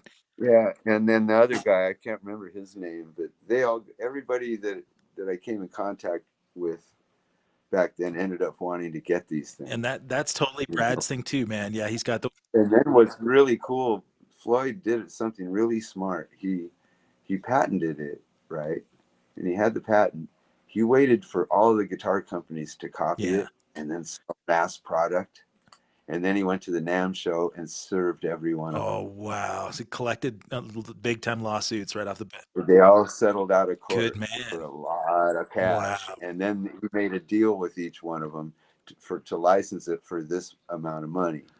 Interesting. You know, and so he made like millions of dollars off of it. He was set for life. Yeah. Well, you know, everything. That is one of those things. And he still makes massive money on it. He still sell a lot of them. That was such a game changer, right? I mean, such a unique tool for a guitar player that wants to. Well, then in the 80s, all those guitar players, they're all grabbing that wang bar that all of a sudden, where nobody wanted to touch it before because they were afraid of making the guitar go out of tune. Well, but I had a method that I figured out how Hendrix kept it in tune. What you do is you make the bar keep the guitar in tune instead of making, when you use it, pulling it out of tune. And the way you do that is while you're tuning the guitar, you keep on hitting the bar and seeing where does it sit in the tuner. Oh, I need to move it a little bit like that. Then hit the bar, and now it's in tune. Really? Right? And you keep doing that with all 6 strings the same way until the whole guitar is completely in tune. Keep hitting the bar all the way across, and then finally, when you go out on stage, you go big note like that, right? Guitar's out of tune. Wow. And pull right in. That's crazy, man. That's beautiful. Wow. Yeah. I got so stuck in these stories. I noticed in the chat, got a lot of really cool stories here. I see that Larry Turing here. Look what we found is his handle. He said, thanks to fake IDs, he got to see you back in the day. That's cool. Donata talked about how Jimmy was like a comet. Steve Miller, I played with Steve Miller a bunch of times. Oh, did you? Yeah, man. Yeah, I met him at the Bohemian Grove. Oh, well, that's right. Well, he was a Northwest guy. He was outside of Seattle, right? Yeah. Have you ever heard of the Bohemian Grove? I haven't. No. Oh, really? Yeah, tell me about that. Look it up. Okay. Look it up sometime. Well, I shouldn't talk too much about it because it's the oldest men's club in the world. I think. Secret society thing. It's secret society. Okay. It's like Skull and Bones. Okay. But all the people that belong to it are either super famous or they're super rich or both. Okay. Or super powerful. Yeah. In some way. Politicians. Oh, wow. Politicians, artists, billionaires, all these types of people. Many Republican presidents are members of the Bohemian Grove. How do I not know? And Skull and Bones. Okay, too. Man. That's a lot more nefarious sounding than Hollywood Vampires, right? But so I met Steve Miller there. Okay. Yeah. And then he liked the way I played, and we jammed, and then we did something that he hadn't done in a long time, which is during the jam to bring the sound level way down, and then just start really kicking ass at a really quiet volume and everything. Yeah. Just go for it. Yeah.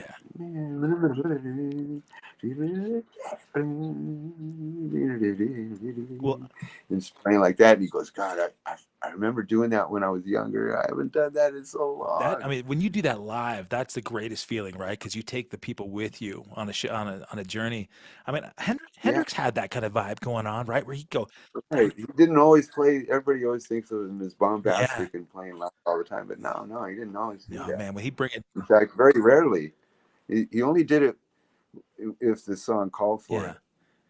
You know, and then like, how bombastic is the solo in Hey Joe or The Wind Cries Mary or Little Wayne? Right. All of those songs, it's real sweet. Yeah. You just made me think of some other guitarists. You talked about the Floyd Rose and the tremolo, that whammy bar. Losing Jeff Beck recently was such a surprise, to me.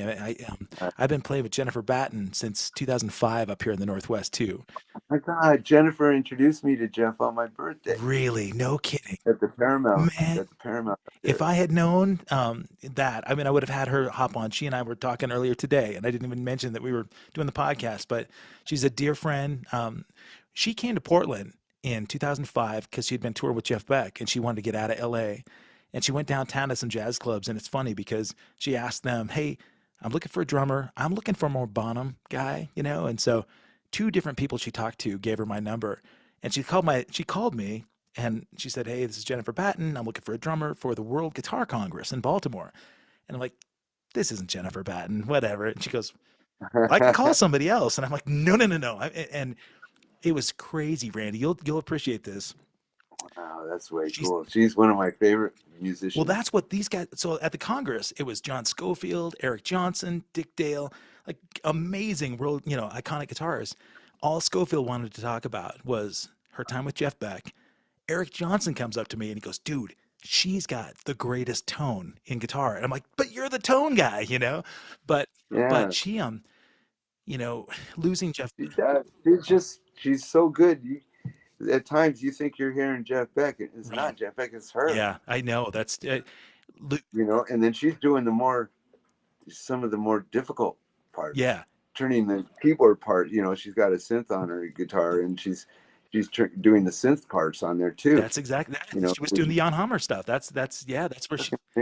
Well, I'm glad that you had that connection with her. I was going to ask you because Beck he was more than a bandmate to her. He was like a brother to her, and boy, I mean, she's lost. Of course, some incredible colleagues, bandmates, family with Michael and Jeff Beck, and a lot of our favorite musicians have passed away. It made me think a little bit about the legacy that you've brought forth, and carrying Jimmy's thing forward. What is it that you want your legacy to represent? Like, how do you want to be remembered?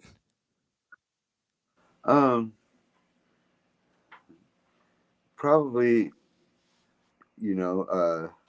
just a guitarist that took a different path than the rest of the guitar players. Everybody takes their own path and everything. My path is different from everyone, and that I want to probably be remembered as the leaf that floated downstream. I just went with the path, with the water. That's very zen. Yeah. That's beautiful, man. I like that.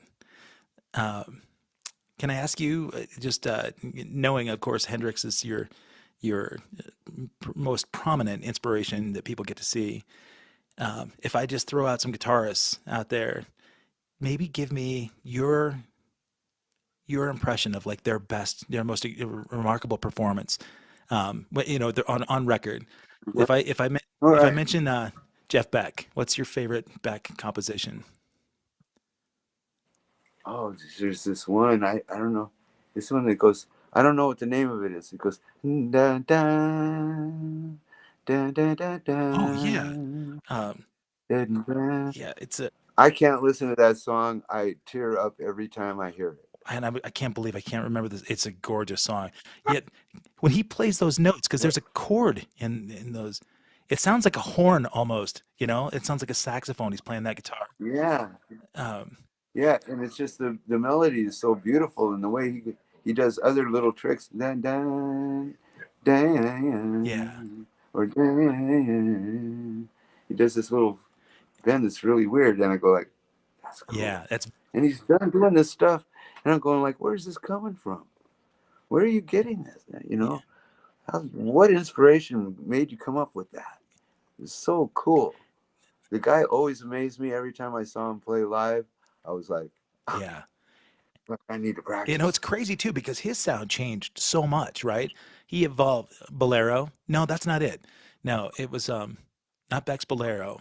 It's something else. But Little's in here and he's chiming in. So, um, but um, Oh, but the uh, the cool thing about that I noticed when Jennifer was in his band for a while, he was going through kind of a electronic phase, right? So he had kind of a new, I think around late '90s kind of vibe, late '90s to early 2000s.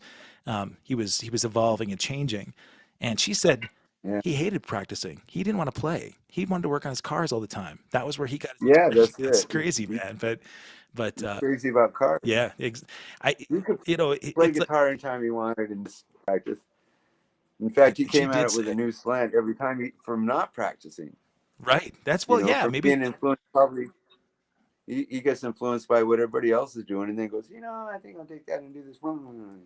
Yeah. And I don't know. I watched him all the way from when he was with Bob Tench as his lead singer. Okay. Then it was Beck Bogart and Appice, Right. and then it was the Jeff Beck group, Oh. where he was just doing only Jeff Beck, Yeah. like he does, like Blow by Blow. I saw him when he started with Blow by Blow, and then everything after, like every time he played in Seattle, if I was free to see him, I was there. Nice.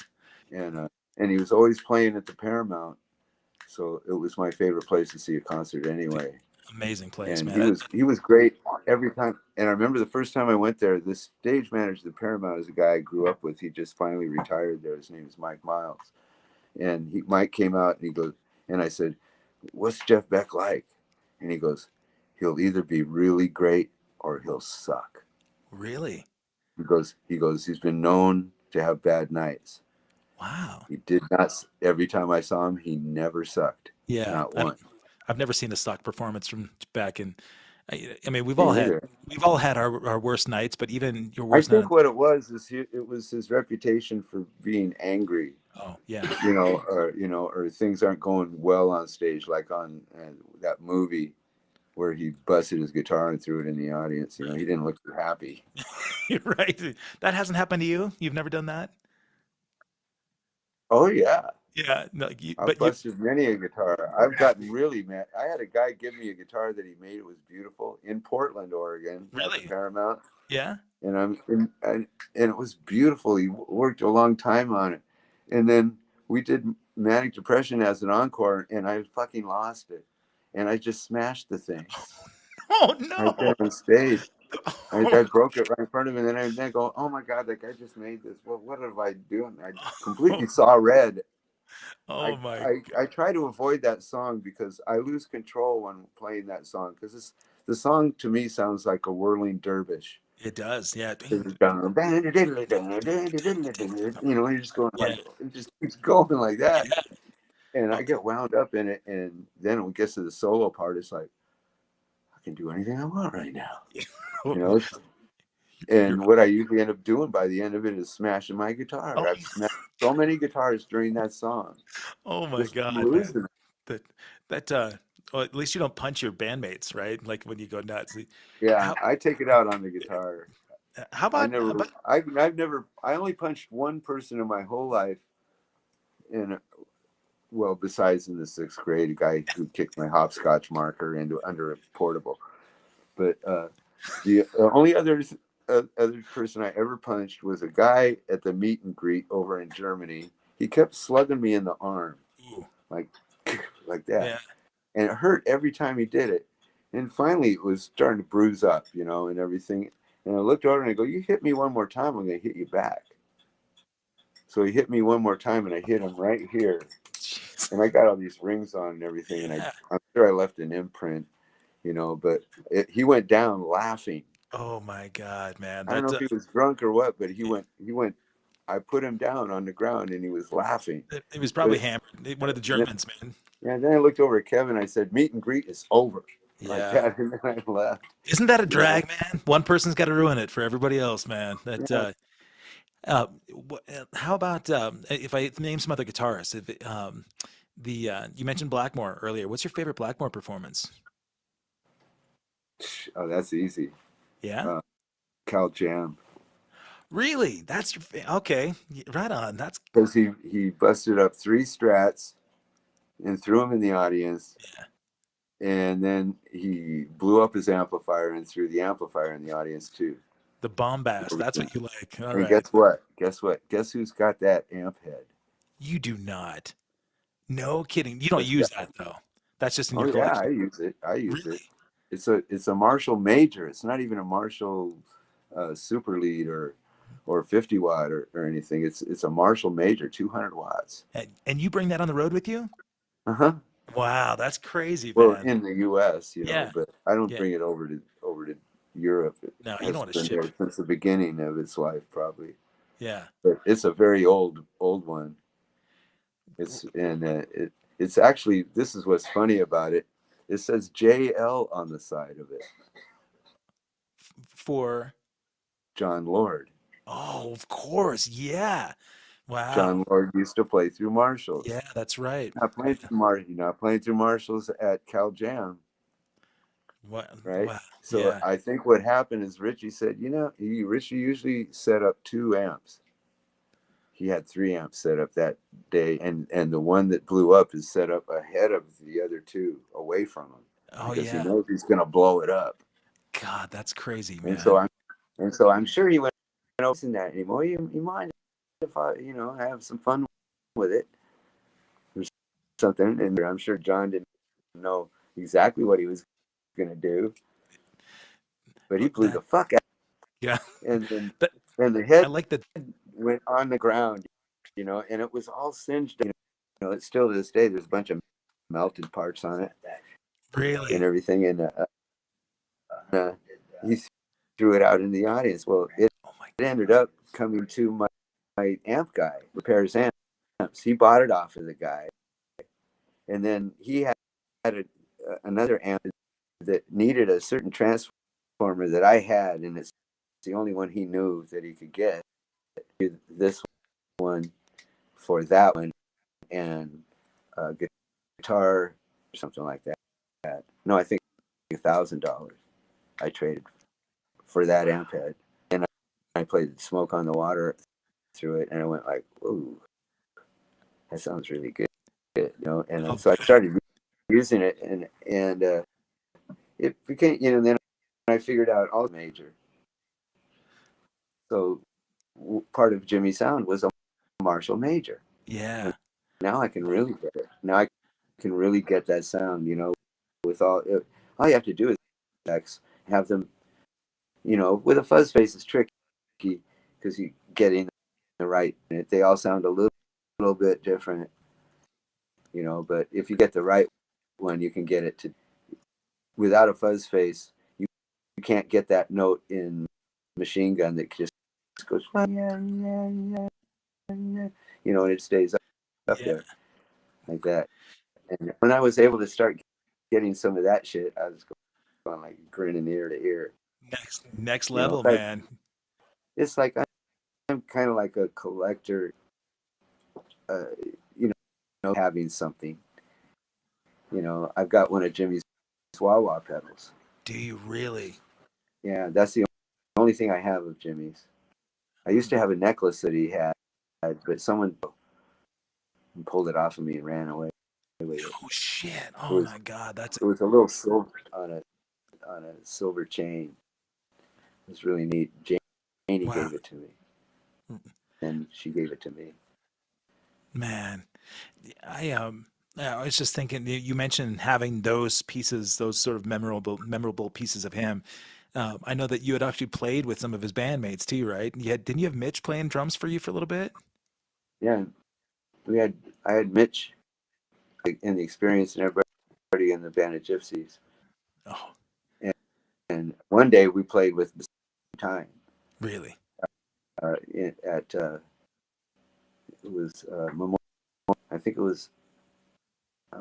I forget the year, but it was a big thing there that day, and everything. They had Al Hendrix sitting in a big throne with on it and everything, and all these people were out there playing nothing but Hendrix songs, and all famous and everything. Narda Michael Walden put it together and stuff, and then I played with in the band of Gypsies that day. Unbelievable, man. That must have been a cool experience. It happened too.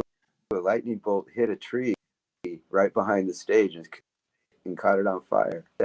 Oh, wow. And the sky opened up and it started pouring rain.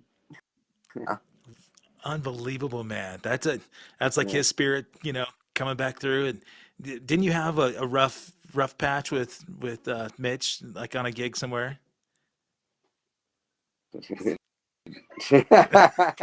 But do you want to talk about it? Putting it mildly. Mitch was like Keith Moon on the road. He did crazy shit. He was wild, man. Yeah. Like he took a corkscrew to the side of an airplane in flight, the wall pieces, chunks of the wall out. Jesus. You know, like then you break out some dippity-doo and get some of this hair, and then he'd get his newspaper ready. He'd throw the hair gel through the flap, hit someone right in the head. Oh my God. And then he'd pick up the newspaper and act like he was reading. And then people would be like looking back like who did that? You know? And nobody's can't, and it's him. And he did that repeatedly. He threw smoke bombs at 3 a.m. Oh my God. He'd knock on my room, and all of a sudden he's got a light room, and he goes, bye-bye. Oh God. I go, God damn it. And I don't know, one day, I guess I can tell this, he's gone. Still miss him, you know, and everything. And he was a fabulous drummer. Yeah. But occasionally he would just like Ringo Starr it instead of Mitch Mitchell it. And so it was his birthday. And I said, happy birthday, Mitch. And he goes, it's not been a happy birthday for me. I had to ride here a car. There's no one taking care of my dying ass. Thank you very, very much. Oh God. And I said, well, happy birthday anyway, Mitch. And I walked away, you know. And then we got him on stage, and he started doing the Ringo Starr thing, and I was like pissed about the way he talked. And so I turned around and I smacked one of his cymbals, like trying to go, "Come on, motherfucker!"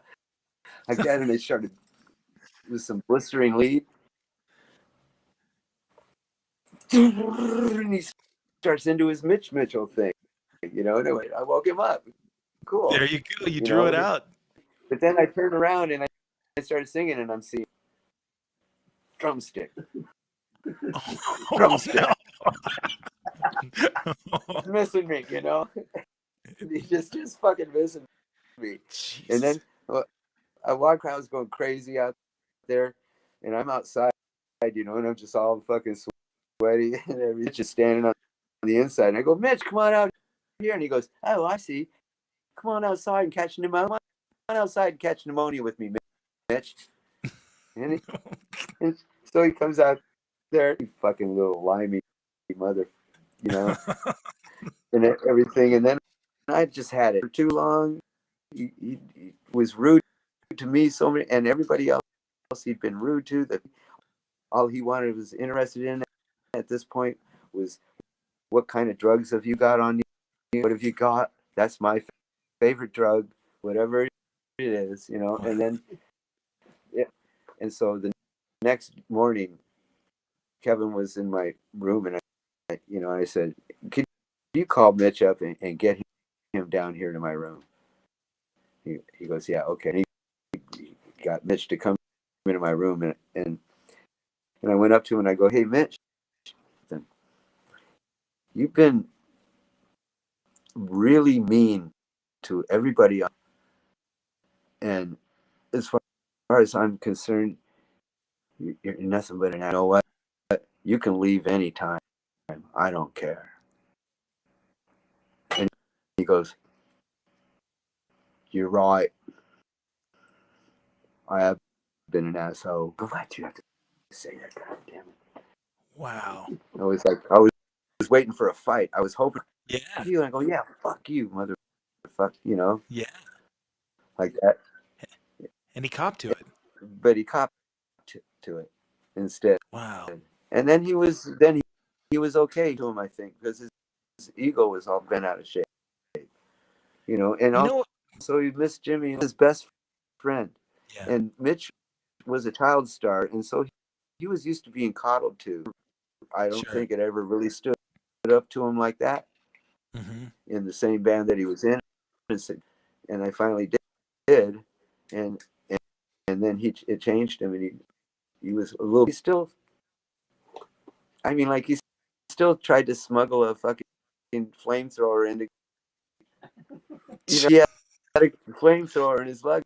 They found it, and they go, "You can't have this." So, what do you want with it? What are you doing with the flames? You know, and I'm thinking, we can throw it. That You was know, on one of that's your Mitch. gigs? Oh my God. Yeah, there's, you know, we took him on the road. We went all over with him, you know, and he did. I know Mitch Mitchell like I know anybody I played with. Wow. You know, It- it's a you know strange what? guy. Well, the response you got from him shows again your character, because if you brought him down there to kind of have a little come to Jesus meeting, you know, where you're like, dude, you've been an asshole. You're not fun to be on the Yeah, road with, yeah. expecting a fight, but it sounded like you kind of disarmed him a little bit. It's the same thing that you did with Paul Rodgers. You know, you kind of put it out there in a professional way. A lot of people let their egos get in the way of that, you know, and so I, there's a recurring theme here Ing, that I Ingve, noticed that. Ingve Malmsteen is an incredible guitar player, but an incredible journal. He's famous for it Oh, you've and unleashed the everything fucking because fury. Yeah, yeah, get me a beer.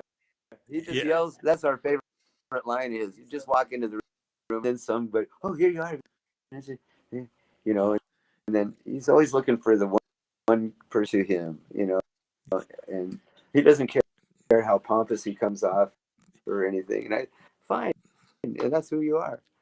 Yeah, And that's everything. He's not threatening. He doesn't threaten anyone. He's like an egoed out, you know, man. There's kind just of a there's no room for that. I don't care who it. Yeah, That's you not know, and that time that I was with him. He went. The amps were humming when he plugged his guitar in. He unplugged his guitar, put it back in the phone, and just yelled, "Fix it!"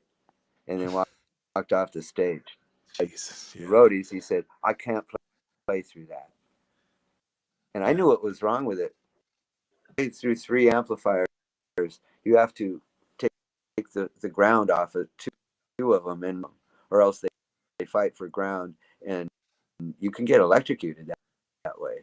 wow, Know that yeah, they just plugged all 3 in and plugged them all together. You know, they didn't know that they had to lift the ground on.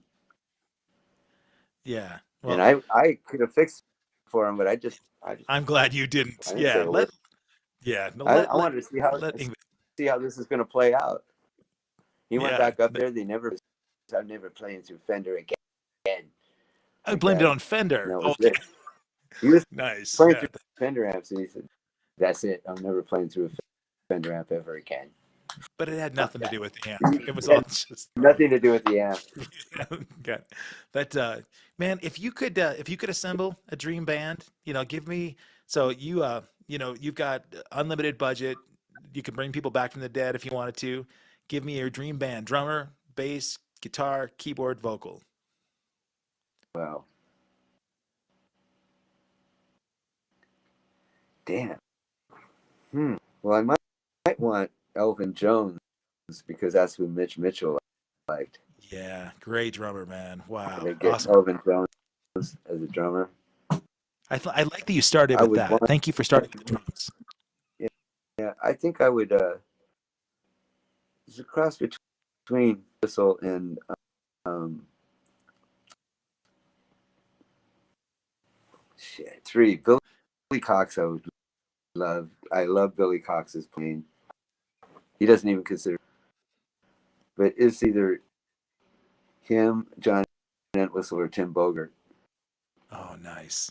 or well, tops would be, but it just I could never ask Paul McCartney to be my bass player, but Paul Yeah, right. McCartney, if you get Paul McCartney to be my bass player, I'd be in heaven.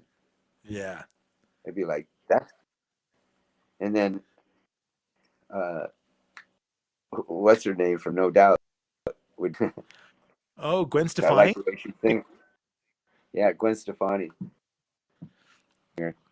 That's man, look at that. That's quite an eclectic group, man. I like that one. That I think I I think I just like I love the way she sings, the way she looks, and I would probably yeah, she's got attitude too, right? That's the thing. yeah. She's a punk rock attitude. I like that, man.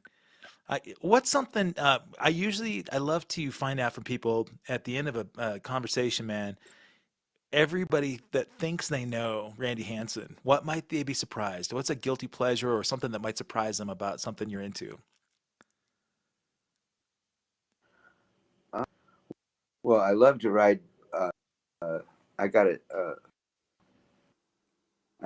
that I like to ride, and I've been trying to see how far I can ride it in a day. Hold on a second. Your phone dropped out for just a second. What do you like to ride? I'm sorry. I have a beach cruiser. Oh, sweet. Oh, Can you cool. hear? Yeah, Yeah, yeah. and I can ride it and stuff in one day, and I've done it in one day, fairly recently.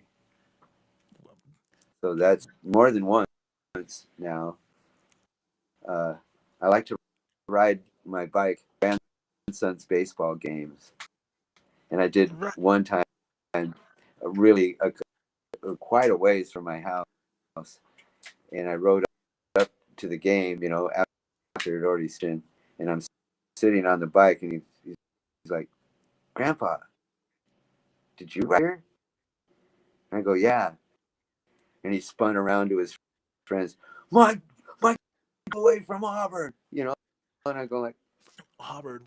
"That's why I did it. That's exactly why I want him to have a memory in his head that his That's grandfather was young and spry, an old yeah, buddy. grandpa, not an old, you know, I, you're playing the game, hey, That's you know, yeah. There's me there's like, nothing Jerry.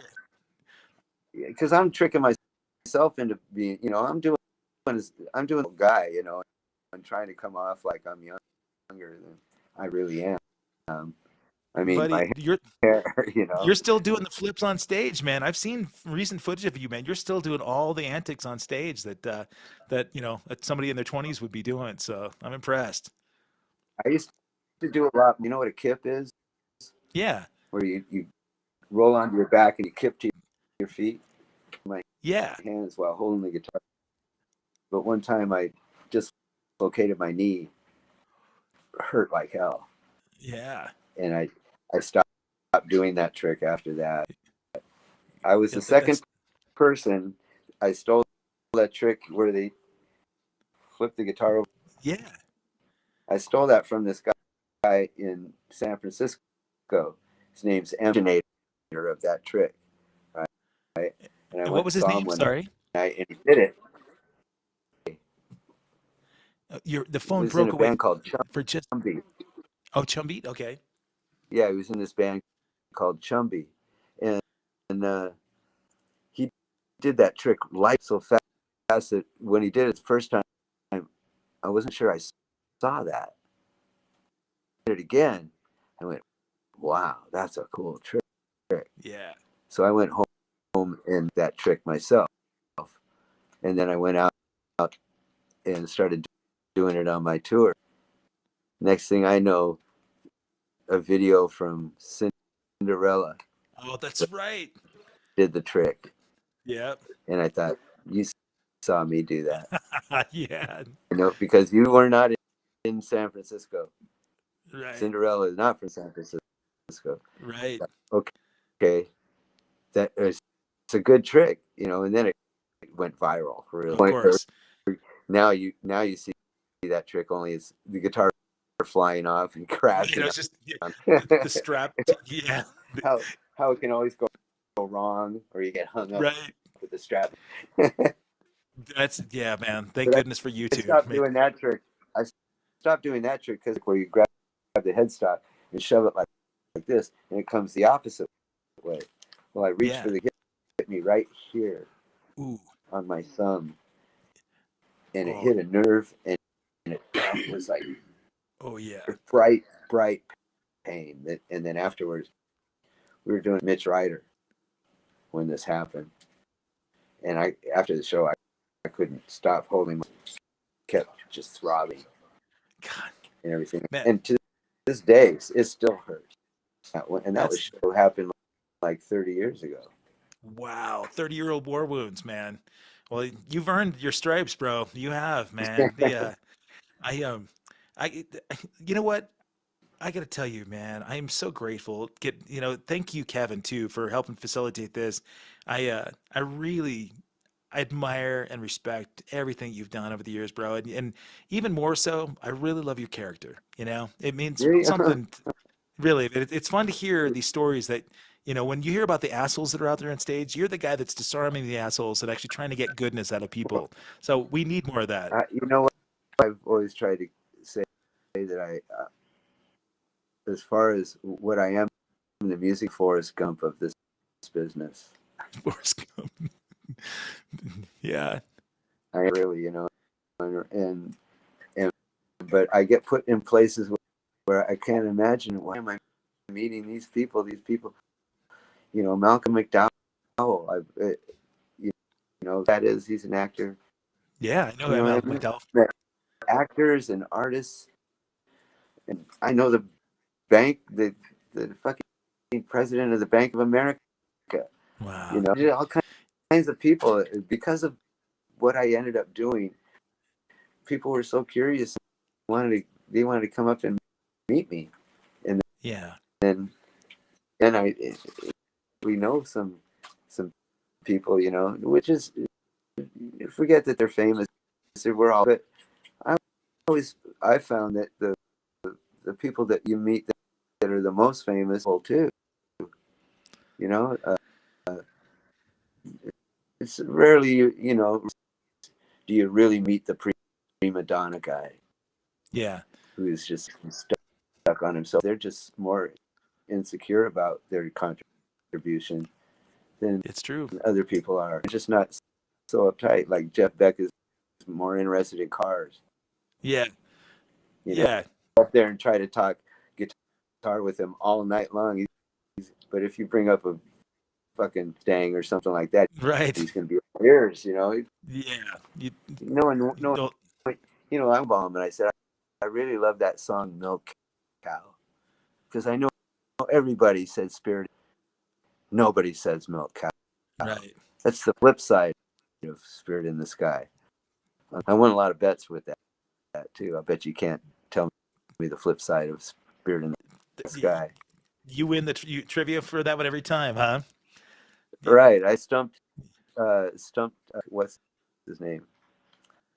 The famous interviewer guy. Oh, Eddie Trunk? What's his Eddie done with that?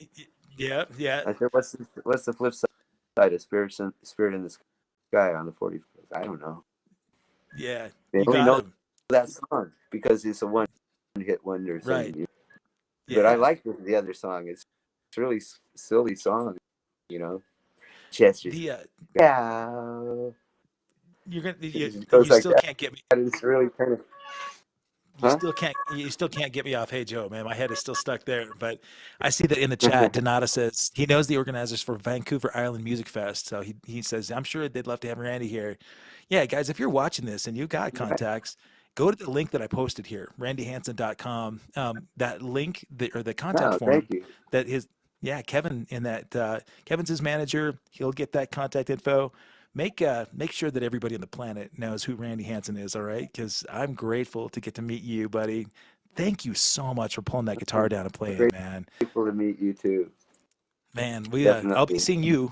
Thank you for was like the Beatles, because you guys were also known for your haircuts. Yeah, that's it, man. While we still have some, you know, our poor singer, he looks like this now, unfortunately. So, but I try and carry on the hair. Yeah. But in the meantime, but that was great. That I try to do this now. He's completely bald now, so I do this on stage just to, try to. I'm paying tribute to Flock of Seagulls, right? That's way cool. Hey, Little is in the chat too, man. I want to thank you for your support. Everybody that's here, thank you for checking out Randy Hansen. If you got here late, go back to the beginning, man. He's got these stories that are endless and these experiences more than anything else, bro. I could tell you some really wild ones too. Well, let's do it in person. I'll do it backstage up there. Yeah, I'll crazy ones that I barely touch the surface, and the really crazy ones were unbelievable. Man. Everything really you're telling weird us, coincidences. there are no coincidences, bro. I don't think there Yeah. are, man. I think that's, I think that kind of stuff happens for a reason. Donata says, thanks for being my Jimmy Licks guitar teacher, Randy. He said he learned so much from you. Lori, thank you I see you in the background there. You've been so patient. And so once again, Nice talking to you. yeah, really good to talk to you too. How can people find your band? Are you guys going to be playing live? Together, we've got everything together. I'm about to, see the right drummer. This drummer, the last drummer we just tried out on the second time that he came out, rather than better. And I said, and then when he was here, he said, "Do you mind if we just play it my way?" And I said, "Yeah, I really, I said, because I like the way our CD sounds. It'd be, to me, it would be like, okay, I'm gonna play a little bit different on this song here. You don't mind, do you?" Yeah. Yeah. Yeah. At least he I asked. know when we got it good, and I feel like we got lightning in a bottle. It would be good if he picked up what I did, because we hit so many genres. Yeah. It's going to expand his knowledge too. I'm going to and hook you up everything. after we So, get offline. I'm going to send you my favorite drummer in Seattle, man. Will Andrews up there right now. Two of them. Zia Udine is an amazing drummer too. Will, I think, would be perfect for what it sounds like you guys are doing. So Will Andrews, if you're watching this, get a hold of Randy Hansen. If not, I'm going to give you, Randy, his info. And when I come back to Seattle, I expect to see you guys play. I can't that wait would to be hang great. with you, dude. Let's do some Yeah. jamming. I think Yeah. Yeah, you'll like come it. visit us. Come jam. All right. Thanks, Kev. Awesome, guys. Thank you, Kevin. Thank you, everybody, for being here. I look forward to having Jeff Pilson on. I think we're going to have him on the 17th. So, guys, come back.